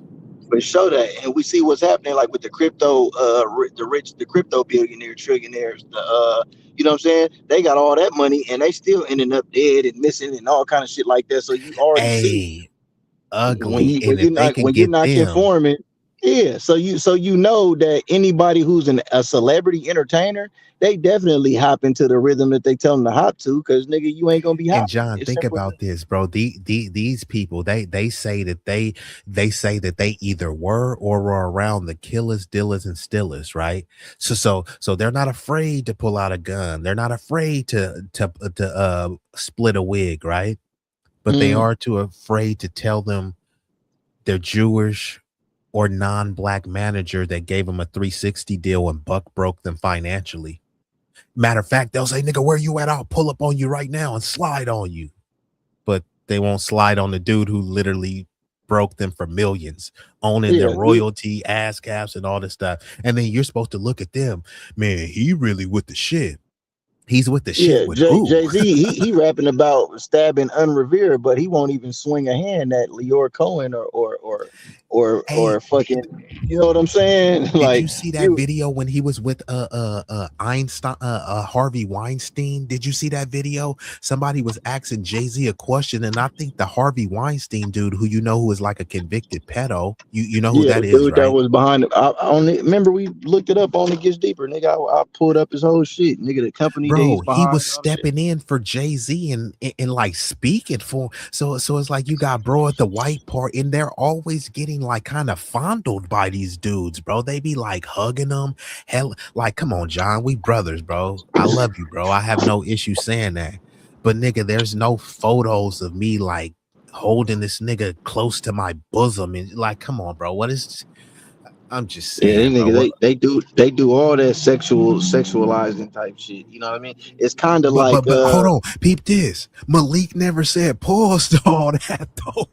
This nigga yeah. Jay-Z getting molested by these fucking billionaires. No pause for that. Like this shit don't make any sense. A nigga say, you say some random shit. Hey, I'm finna go fuck with my nigga in Stockton. Pause. Like, huh? Like, why are you thinking about some gay shit? But then Right. Jay-Z literally getting fondled, and then it's like, there's no pause. It don't Right. even make any sense, bro. But let me give a shout out to the chat. The Florida fam, sunlight from the Sunshine State, shining brighter than a diamond. And that I don't know if you want me to, I will. And if the crowd wants me to, I really, I think it's a bit of a nothing burger. Now I will further address Lupita Nyong'o, because I think she is like Afro-Mexican or something. And when she came over here, she said, I never knew that. Now you can say it's gaslighting, but Lupita Nyong'o, as black as she is, she came over here and said, I never knew I was part of a race called black until I got to America. And then this is why I Who is talk about, Lupita? Who is that? That's I'm somebody finna who pull came her up. up. Oh, you talking about? Okay. You know who that is? Lupita Nyong'o? No, I thought you was talking about somebody that was in the chat or something said that shit. But do you know who Lupita Nyong'o is? No, I thought you were talking about somebody that was in the chat. That's why I was looking. I never heard of her. Yeah. I was responding to Sincere. She said it. Oh, okay. She asked me, was I going to respond to, because Lupita Nyong'o, they created a movie called Helen of Troy. Hey, they say historically she's a white woman, but they booked her to play this. But John, you don't always talk about delineation, right? Yeah. You want to see what delineation looks like? Yeah. Look at the screen. Could you read that for me? Let's say Lupita Nyong'o, Kenyan Mexican actress. It doesn't say black. Kenyan and Mexican. It doesn't say African American. Not at all. It's but specific. She's an American citizen now, and now she's considered African American, just like you, because we all the same. Yeah, we not. And this is what I'm trying to say. Like when you ask them what they are, they'll tell you, hey, I'm Kenyan and Mexican. Like it wasn't just the Dominicans. I know black, Poppy. It wasn't just them. I'm not black, I'm Haitian. I'm not black, I'm Nigerian. I'm not black, I'm Igbo. I'm Yoruba. I'm Hausa. And then when we say, you know what, y'all not black, and then now it's all y'all can't gatekeep blackness, and then it's like, okay, fine, you're black, but you ain't foundational black American. Y'all being divisive. Is she being divisive for calling herself a Kenyan Mexican? No, she's being accurate. That's what she is. She's a Kenyan Mexican. But she comes over here, she's African American, just like you. And y'all have the same history. No, like, do you speak Spanish? Did you grow up in Mexico? So no, it's like our lineage is just not interchangeable. But we've been accepting that just because they have a certain level of melanin. And then this is what they'll say. Yo, mama black, or you got a cousin who look like her. There's some Chinese people that look Japanese. They don't sell out their lineage to say, hey, you know, there's a Japanese person who has slanted eyes, so we're all the same. No other group does this, but we're supposed to do this just because of skin tone, right? She herself said, I didn't know I was black. Now you can think that she was lying. She was in her 30s when she said that, which means she lived her whole life saying she wasn't black. On the continent of Africa, they're not going around calling themselves black. So when they get here, they're divided by tribe in their homeland, and then they come over here. We all the same. You were on the continent in your motherland, and y'all weren't the same there, but you come here and we're all the same. Like, it's rather pathetic because, you know, people just kind of accept it. And then they say that you're being divisive for accurately identifying people. Obama is Kenyan. He's a biracial Kenyan. Like, that's facts. But if you call him that, he's the first black president. No, he's the first Kenyan American president. He's the first Kenyan biracial, which is facts. You can't like refute that. It's just you trying to force blackness on him. You're only forcing blackness to try to appeal to the foundational black American population so we can try to protect this legacy and uplift Obama. But what did Obama do for black people? Not a damn thing. He did something for Latinos. He did something for LGBT. He did something for the billionaires and the big wigs. And he told black people, pull your pants up, Pookie. That's what he said to black people. He said, I'm not the president of Black America. I'm the president of all America. So why should black Americans be writing for the head tether in charge, Obama? But let me pull this down and get back into the video. Is that you? Is Roger, or who the hell is this? Let me make sure before I pull this down. Is that Roger or who? It is the United Negro College Fund. Yeah, Hold on, bro. It's me. It's me. I was okay. See, Roger, you like to play. Let me pull this down. So Roger, hold on, mute up, Roger, because you know I gotta hit you, bro. Mute up, Roger, because. And I quote, you know your damn role and shut your damn mouth. Because Who the hell are you? I know who that was, but come on now, Roger. What's up with you, bro? I just had to do my voice like the other, you know what? Just say this real quick because I know you got to play video. I was watching Black Authority the other day, and he just happened to mention that skit that Eddie Murphy did when he played the white guy. And I said, you know what? That was my favorite skit. I went back and watched it, and always my favorite part was the end when he said, "What a silly Negro." And he was when the guy at the bank was giving him the money because he thought he was white. Oh, you probably never saw that part. Man, you talking about Coming to America, right? No. Saturday Night Live. Oh, no, I didn't see that. Oh, it was the best. Well, you know what? I'll send it to you later. I was going to say, send me a link after the show. And shout out to Sincere. She says they have some real racist clips out there regarding her and her part in the movie. The comment sections are crazy. And MD says crazy. Both things are just cultures, Mexicans and Kenyans. Yeah, and that's all. And that's the whole thing. That's all delineation is. We're just talking about cultural and ethnic specificity. There's nothing divisive about it, right? What's divisive is trying to lump everyone together, which is why all these groups delineate. which is why Christians delineate. Christians don't go around saying we're the same as Latter-day Saints. Latter-day Saints is the same as Jehovah's Witness. Pentecostal is the same as Baptist. Why are y'all delineating in Christianity if y'all all reading a good book, right? But that's what they do. Why is there Jewish delineation? Ashkenazi Jews don't say they're the same as Sephardic Jews. Sephardic Jews don't say they're the same as Hasidic Jews. Chinese people are Asian. Japanese people are Asian. Korean people are Asian. Cambodians are Asian. Filipinos are Asian. Pakistanis are considered Asian. They don't go around saying we're all Asian, so we're the same. But with us, you have to look and say you're the same as a Jamaican. You're the same as a Nigerian because you have the same skin tone. Chinese and Japanese people have the same skin tone. They don't say that they're the same people. They don't say because I'm Chinese, I hate Japanese people. So because I'm a foundational Black American freedman, I don't hate Africans or Caribbeans or anyone that's of non of the lineage. I'm a humanitarian, so I love everyone, but I don't need to pretend that we're all the same. I don't need to pretend that a jaguar is a leopard because they look similar. And when you're dealing with the word same means identical, not similar. And a grapefruit is similar to an orange, is not the same. A crocodile is similar to an alligator. It's not the same. So, Roger, did you hear some of the breakdown that we were discussing with Jay-Z?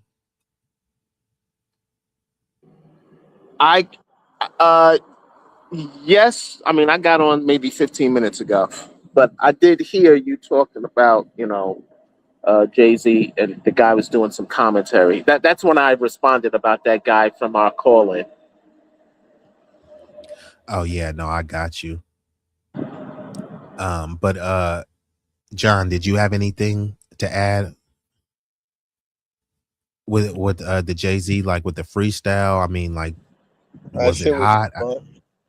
Shit was just fun. All Jay-Z freestyles, the last shit he been doing, been hella You a like. little bit low, John. You hear me? Yeah, you sound even lower now. I'm about to, I don't know, maybe it's my service and shit. I'm on the road and shit. But that Jay-Z Okay, freestyle, I can still hear you was now. bunk. Yeah, that Jay-Z freestyle was bunk as fuck. You know what I'm saying? That shit was mediocre. All the last freestyles he been putting out been hella mid, but they just gassing it up because it's Jay-Z. Every line that he say, they act like the shit is really a work of art or some shit. The shit is just mediocre, and he been capping, he been lying, and he been deflecting, and everything will come to the light. You know what I'm saying? He'll have his day. So a nigga ain't even tripping off Jay-Z, or the imaginary money that niggas think that he got. You know what I'm saying? End of the day, you know what I mean? So, So in hold due on, time, like, man, hold on, John. It gets deeper. You kind of throwing out words like imaginary. Like, are you imaginary, questioning his billions?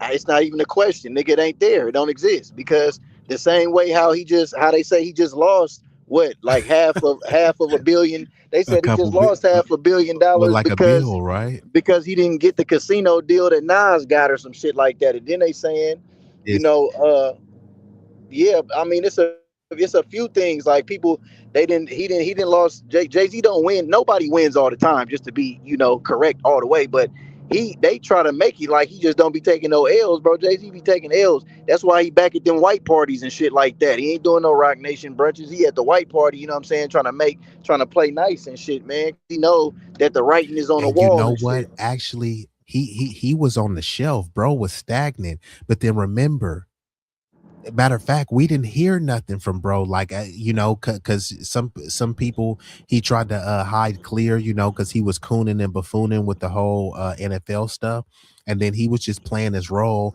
and just being the good little Negro. And hey, look, I booked Rihanna. Hey, I booked Bad Bunny. I booked Kendrick, right? But then you know what the catalyst was? He was named in those pedophiles. Yeah. Then suddenly, remember, he starts saying, "No more defense. We're going on offense." Remember, he was Yeah. saying, What's the offense? Doing a concert, nigga, performing old songs with some mid technically, freestyle. John, technically that is offense because if you know about, in a Roman sense and in a political sense, bread and circus. What is he offering? Bread and circus. Here, it's a spectacle. Let me dance and cut a jig for you. So people are enamored that he sold out Yankee stadiums that people Yeah, are not mentioning that that's he the was mentioned in those yeah, files. yeah, we mentioned it though. So at the end of the Yeah, day, yeah, that's the what I'm saying. The the only people grassroots. that is fooling is the people that's fooled. Like, you know what I'm saying? Like, a lot of people, bro, see through the shit, bro. I mean, and it's okay. A lot of motherfuckers just ignorant, and that's cool. They could be ignorant, but at the end of the day, nigga, a hell of people Well, see hold the on, truth right John. now. John, you forgot to put one word in front of the ignorant. Willfully. Oh yeah, for They're sure. Because I mean, willfully they choosing ignorant this shit. because Yeah, they yeah, because if it was genuinely ignorant, they would just be naive. That's where the whole saying, if they knew better, they do better. That's from a genuine standpoint that they just don't know. But once you're facts, willfully ignorant, you know that we're right. But facts, that's where it turns into, oh nigga, John, you broke. B-Eazy, you broke, nigga. You ain't got no hit. You ain't sold no platinum. You know what I mean? It turns into that because they can't refute the argument. facts. That's all true. I agree 100%.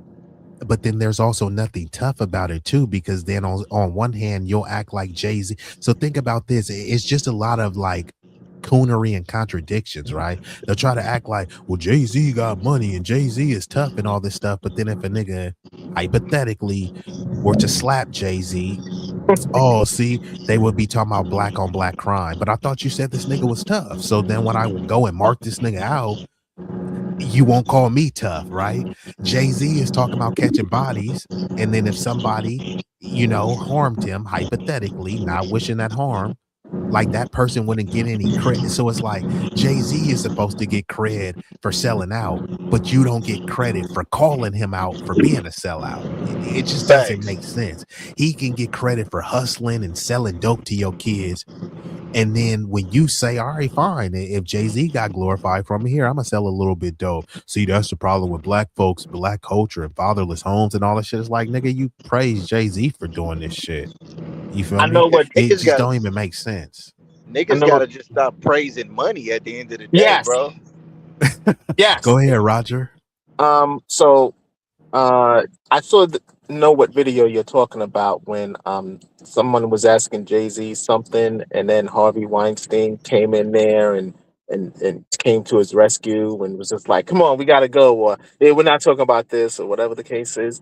But yeah, the other Bingo, you seen it, Roger. It's like Harvey Weinstein like kind of yoked him up like a little boy. They was asking Jay-Z. Jay-Z was looking goofy as hell, and Weinstein out of his like, element.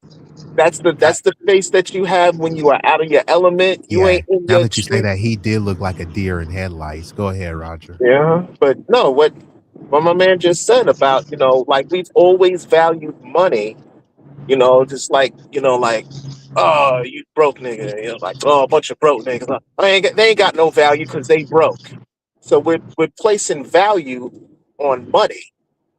You know what I mean? By saying, oh, well, you broke, so you know what I'm saying, you have no value. Hey, but Roger, what do you think about this? Because this is where the contradiction comes in. The same people that call niggas broke, they will have a iced out Jesus piece, an ice encrusted cross. There's no documentation. Clearly, there's no footage or film of Jesus wearing a piece of himself. There's no footage of Jesus wearing an iced out chain, right? By modern standard, Jesus would have been poor. Jesus would have been considered broke, and he would have been considered dusty. He would have been considered a hobo, a vagabond, all of these pejorative terms. That's who Yeah. you praise. So on one Yes. hand, you're saying we're created in the image of God, but you looking down on quote unquote broke niggas. But your idol that you praise and say is, remember, they say Jesus is my Lord and Savior. Your Savior was a broke man. And he But you're didn't look. shitting on your fellow broke man. I'm shitting on y'all niggas because you broke, and then you gonna go praise a broke porcelain figure. Make it make sense, bro. And he did not look at gold. He looked at gold the same way we look at a granite rock. You know what I mean? Like, he didn't like, oh, it's gold. And it was just like, oh, it's just another rock. Hold on, Roger, because I'm about to shut this down. Oh, okay. John, give us a closing statement before you go. Everything that we you know, what we said or whatever you heard from the stream that you want to expound on, so Man, you can take us home. I'm just gonna say, everybody, man, keep your eyes and ears open, bro. You know what I'm saying? Learn, think for yourself, and question everything that's being fed to you, and look at shit from every angle. Why would something be pushed to you versus why something that's not being pushed to you? And the proof is in the pudding, bro. You know what I mean? I feel like we got eyes and ears for a reason, and we just in the time frame where there's too much information out here to remain ignorant. Like you said, B is willfully at this point. You know what I'm saying? A lot of people just willfully just want to be ignorant, turn a blind eye, and that's okay, man. Because sheep and cattle gonna be cattle, and they're gonna lead they're gonna be led to slaughter. So, we can't save everybody, but at the end of the day, man, wise minds, you know what I'm saying, think alike. And we see through the bullshit, you know what I'm saying? It gets deeper. You know what I'm saying? Shout out to the chat, shout out to the mods. You feel me? Shout out to everybody that showed up and that continuously shows up day in, day out. Be easy grinding. Shout out to Roger, you feel me? Shout out to MB in the track. Big Rigs, S3, you feel me? I seen my in there, Vibrance, you feel me? Everybody holding it down. And we just gonna continue to dive deeper into these topics as the days go by. More and more information is just pouring out, man. These people are getting exposed left and right. You know what I'm saying? The time is getting thinner. You know what I'm saying? It's not getting longer. And like I say, man, everybody that's worshiping money, you will soon see, who the real king is and how far praise and material is gonna get you, man. Because all that shit can blow away with the wind, man. In the words of the Most High. So, on that note, check me out on It Gets Deeper the Hey, next time. Yeah. John, you said you about to drop down, right? Yeah, How do you got like 2 minutes? What's up? No, because I want to play something real quick. I just wanted you to be up here when I played it. All right, play it. All right, hold up. Let me try to get to this spot. So this one finna be one of them ones. Hold up. Let me try to get right here. It's only gonna be a preview of it. Hold up. Give me 1 second. The album, you can see at the bottom right here, you can see these shoes. These are his handlers because he put out this album the same day that the Twin Towers crashed. Do y'all get it now? Because remember, this is Jay-Z's 45 ritual, right? And who's the 45th president? Donald Trump. Who's the 47th president? Donald Trump. 9/11. Jay-Z came out with the blueprint on 9/11. He went platinum with this album. That was initiation. This is another initiation, his concert. So that's why Pharrell says Jay-Z is ready for war after they poked the bear. Tell me if y'all know, put a rice bowl in the chat if you know what he's talking about. Why would they put this in the multimedia news? Because Ready for War is talking about a war that can possibly happen on American soil because the bear is equivalent to who? Russia. Russia is allies with who? Iran. Iran has the ability to do what? Shut down the power grid. You can't make this up, ladies and gentlemen. You cannot make this up. You can't make this up. So that's why Israel warned the United States of Iranian plot to unalive Donald Trump, right? And Donald Trump is also from where? New York City. So the 45 ritual, right? We're going to get into the occultic bag because one thing you got to understand about Jay-Z, Jay-Z is basically an archetype of being the Michael Jordan of the rap industry, right? Because the number 45 is symbolic to a comeback. And that's why Jay-Z, he cut off his hair. It's basically a form of resurrection. Because, see, that's their negative aspect of resurrection. Because I told you that the planet is going through a recalibration process because we're going through the great purification period by way of the El Nino non-weather because you had the judgment solar eclipses. So this is what they do. They mimic the energy of what's taking place cosmically. And they do it in a form of dark rituals. So this is why he cut off his hair, because it's symbolic to his resurrection, not a resurrection that's connected to source. So his resurrection and So bro is gonna cook some more on that. I just want to let you hear a little bit. I was watching that. I watched that whole live before I just came on your shit. That's why I was late. I just seen that. He was going crazy on that. He was cooking. Yeah, bro was cooking. Yeah, so I just want to play that. So just finish your closing remarks because I'm gonna shut it down too. So just do your closing remarks, John. I'm gonna go to Roger and I'm gonna shut it down. All right, well, yeah, like I said, man, y'all know where to find me at, man. I'm always be pulling up on my bro B-Eazy shit. I'm always be pulling up on Big Rig Slaps. I'll be pulling up on S3 shit too. Find me on my channel, man, John Sinatra, aka John SIN different. You feel me? It gets deeper. We going live more consistently. We got the pre-records coming. I'm finna be trying to drop 2 a day. You know what I'm saying? And go live at least twice a week. And other than that, man, like I say, man, just keep your eyes open, man. And like I say, man, the veil is getting lifted, man. These motherfuckers getting exposed left and right. You know, don't even trip off the people that want to just, ride coattails and continue to be blind by choice. Just go ahead, let them be blind, and just realize that everybody have their purpose. You know what I mean? A snake wasn't invented with the same reason that a lion was invented, and a lion wasn't invented with the same reason that the bear was invented. Like, everybody got their positions. So just let everything pan out. You feel me? And be confident in your choices and decisions and the truth that you believe in and how you walking. And let that be that. I'm out. Thanks, bro. I appreciate that. And Roger, go ahead and take us home, brother. Give us some closing remarks based on anything that you've heard and that you want to chime in. Well, like John said, stop worshiping money. You know what? I think hip hop is the first Friedman music that actually bragged about what I got and what you ain't got. I don't think they did that with the other musics that we created. So I don't know what makes hip hop any different, but it's that put that into our head. You go back to Rap is Delight. I got a color TV to watch the Knicks play basketball and all that stuff. I mean, I had a color TV back then anyway, but like this whole thing about just money. It's I think we're taking a turn now. So I got hope. I think we're no longer this. Your new generation. This new generation is kind of turning away from that. Maybe they're seeing the traps of having money. I don't know, whatever, but maybe it has something to do with the the price you pay being on the Epstein files or whatever the case is.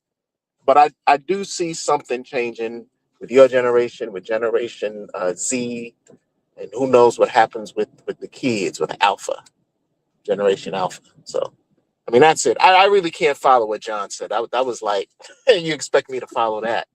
But no, that's it. All right, it's all good. And make sure you send me that, and then I got to link up with you. did. Okay, cool. All right, I appreciate you. So yeah, I'm gonna go ahead. All right, so yeah, I'm gonna go ahead and. So yeah, do you want me to drop you down, or you can just drop down? Oh, well, yeah, I don't know how to drop down. All right, I'll just drop you down because I'm about to shut it down. So Okay. don't trip, Roger. All right. Peace out. All right, so yeah, that was my boy Roger from the East Coast.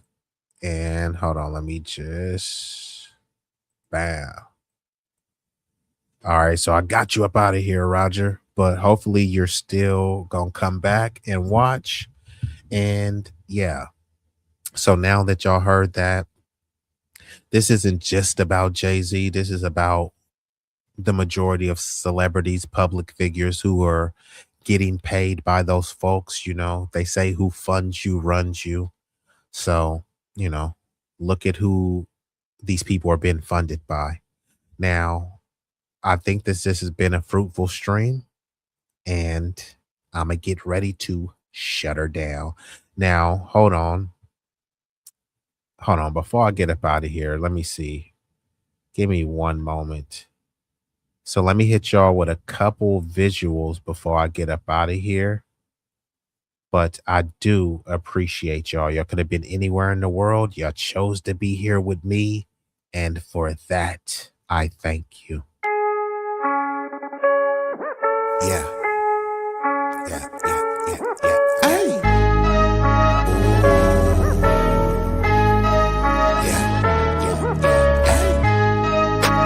B-Eazy Dat Dude, yeah.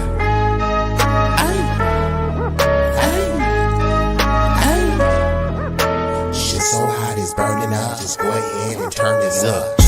I bring the pain like an aftermath of a car wreck. There's a lot of niggas that say they real. To me, that shit is far-fetched. Most them cats is pussy. They really is on some feminine stuff. I rock up on them with the 40 ounce. It's a definition of adrenaline rush. What he do is sweet like cinnamon puffer. My niggas is rough like Willow Pass. Grew up out on Mary Mac, but I used to hang on Willow Pass. These birds that I roll with, outcasts and misfits. Better zip lips so you get hit when the fifth spit. Flat line in your hit bit. Trap habits is black magic, no voodoo. Get the bands like Goku for the cocaine to go cuckoo. Most these niggas is foo-foo, so I'm shitting on them like doo-doo. I can't fuck with y'all like tofu. I'm just saying, man, like Goku. Bad bitches at the house with me watching Netflix or Roku. Fuck them both at the same time, and I swear to God it was so cool. Street legend, real boss, I call shots cause I'm still saucy. I know some G's to the bike crack on shite racking and fly back out the mill. When they hear me flow, they say I be burning up, burning up. Cookie to the draw is what we burning up, burning up. What you ain't know, oh, we burning up, burning up. This shit so hot, it's burning up. Just go ahead and turn this up. When you hear me flow, say I be burning up, burning up. Cookie to the draw is what we burning up, burning up. What you ain't know, oh, we burning up, burning up. This shit so hot, it's burning up. Just go ahead and turn this up.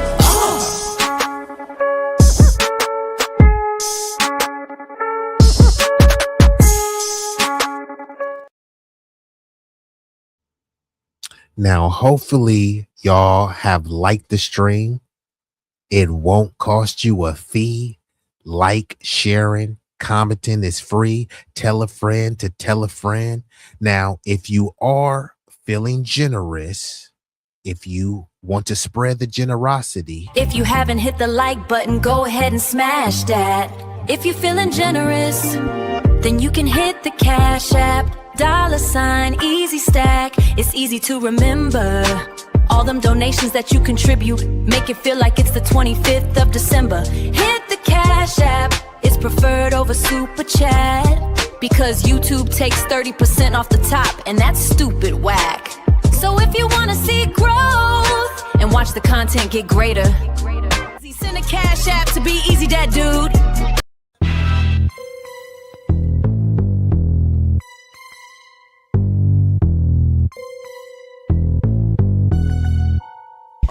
Grave digger, the dome cracker, the wig splitter. All about my cheddar, square ass nigga. Hating on the player, cause I'm all about my fast. Drugs don't catch you, 100 miles per hour, feel like a cobra. All about my cheddar, square ass nigga. Be easy, he is that dude. Ooh, he is that dude. That dude, be easy, he is the one that you can call so he can get the job done. He about to reign supreme if you thought his run would soon end. He just getting started though, so go ahead and tune in. Be easy, he is that dude. Ooh, ooh, ooh, ooh, he is that dude.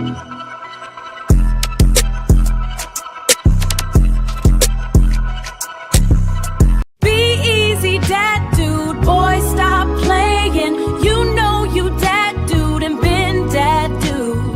Back in the day, he was that dude. Fast forward to today, he's still that dude. Yup, dat dude. You can see as clear as day that he here to stay. Either get with the program or move out the way. Ooh. B-Eazy Dat Dude, he back with another one, another one. If you feel the vibe, like, share, and subscribe. We growing on this journey. Come and take a ride. If you wanna slide with that dude, be easy. We going all the way to the top, believe me. All the way to the top, believe me.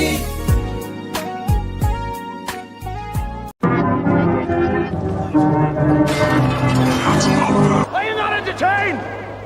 Are you not entertained? Is this not why you are here?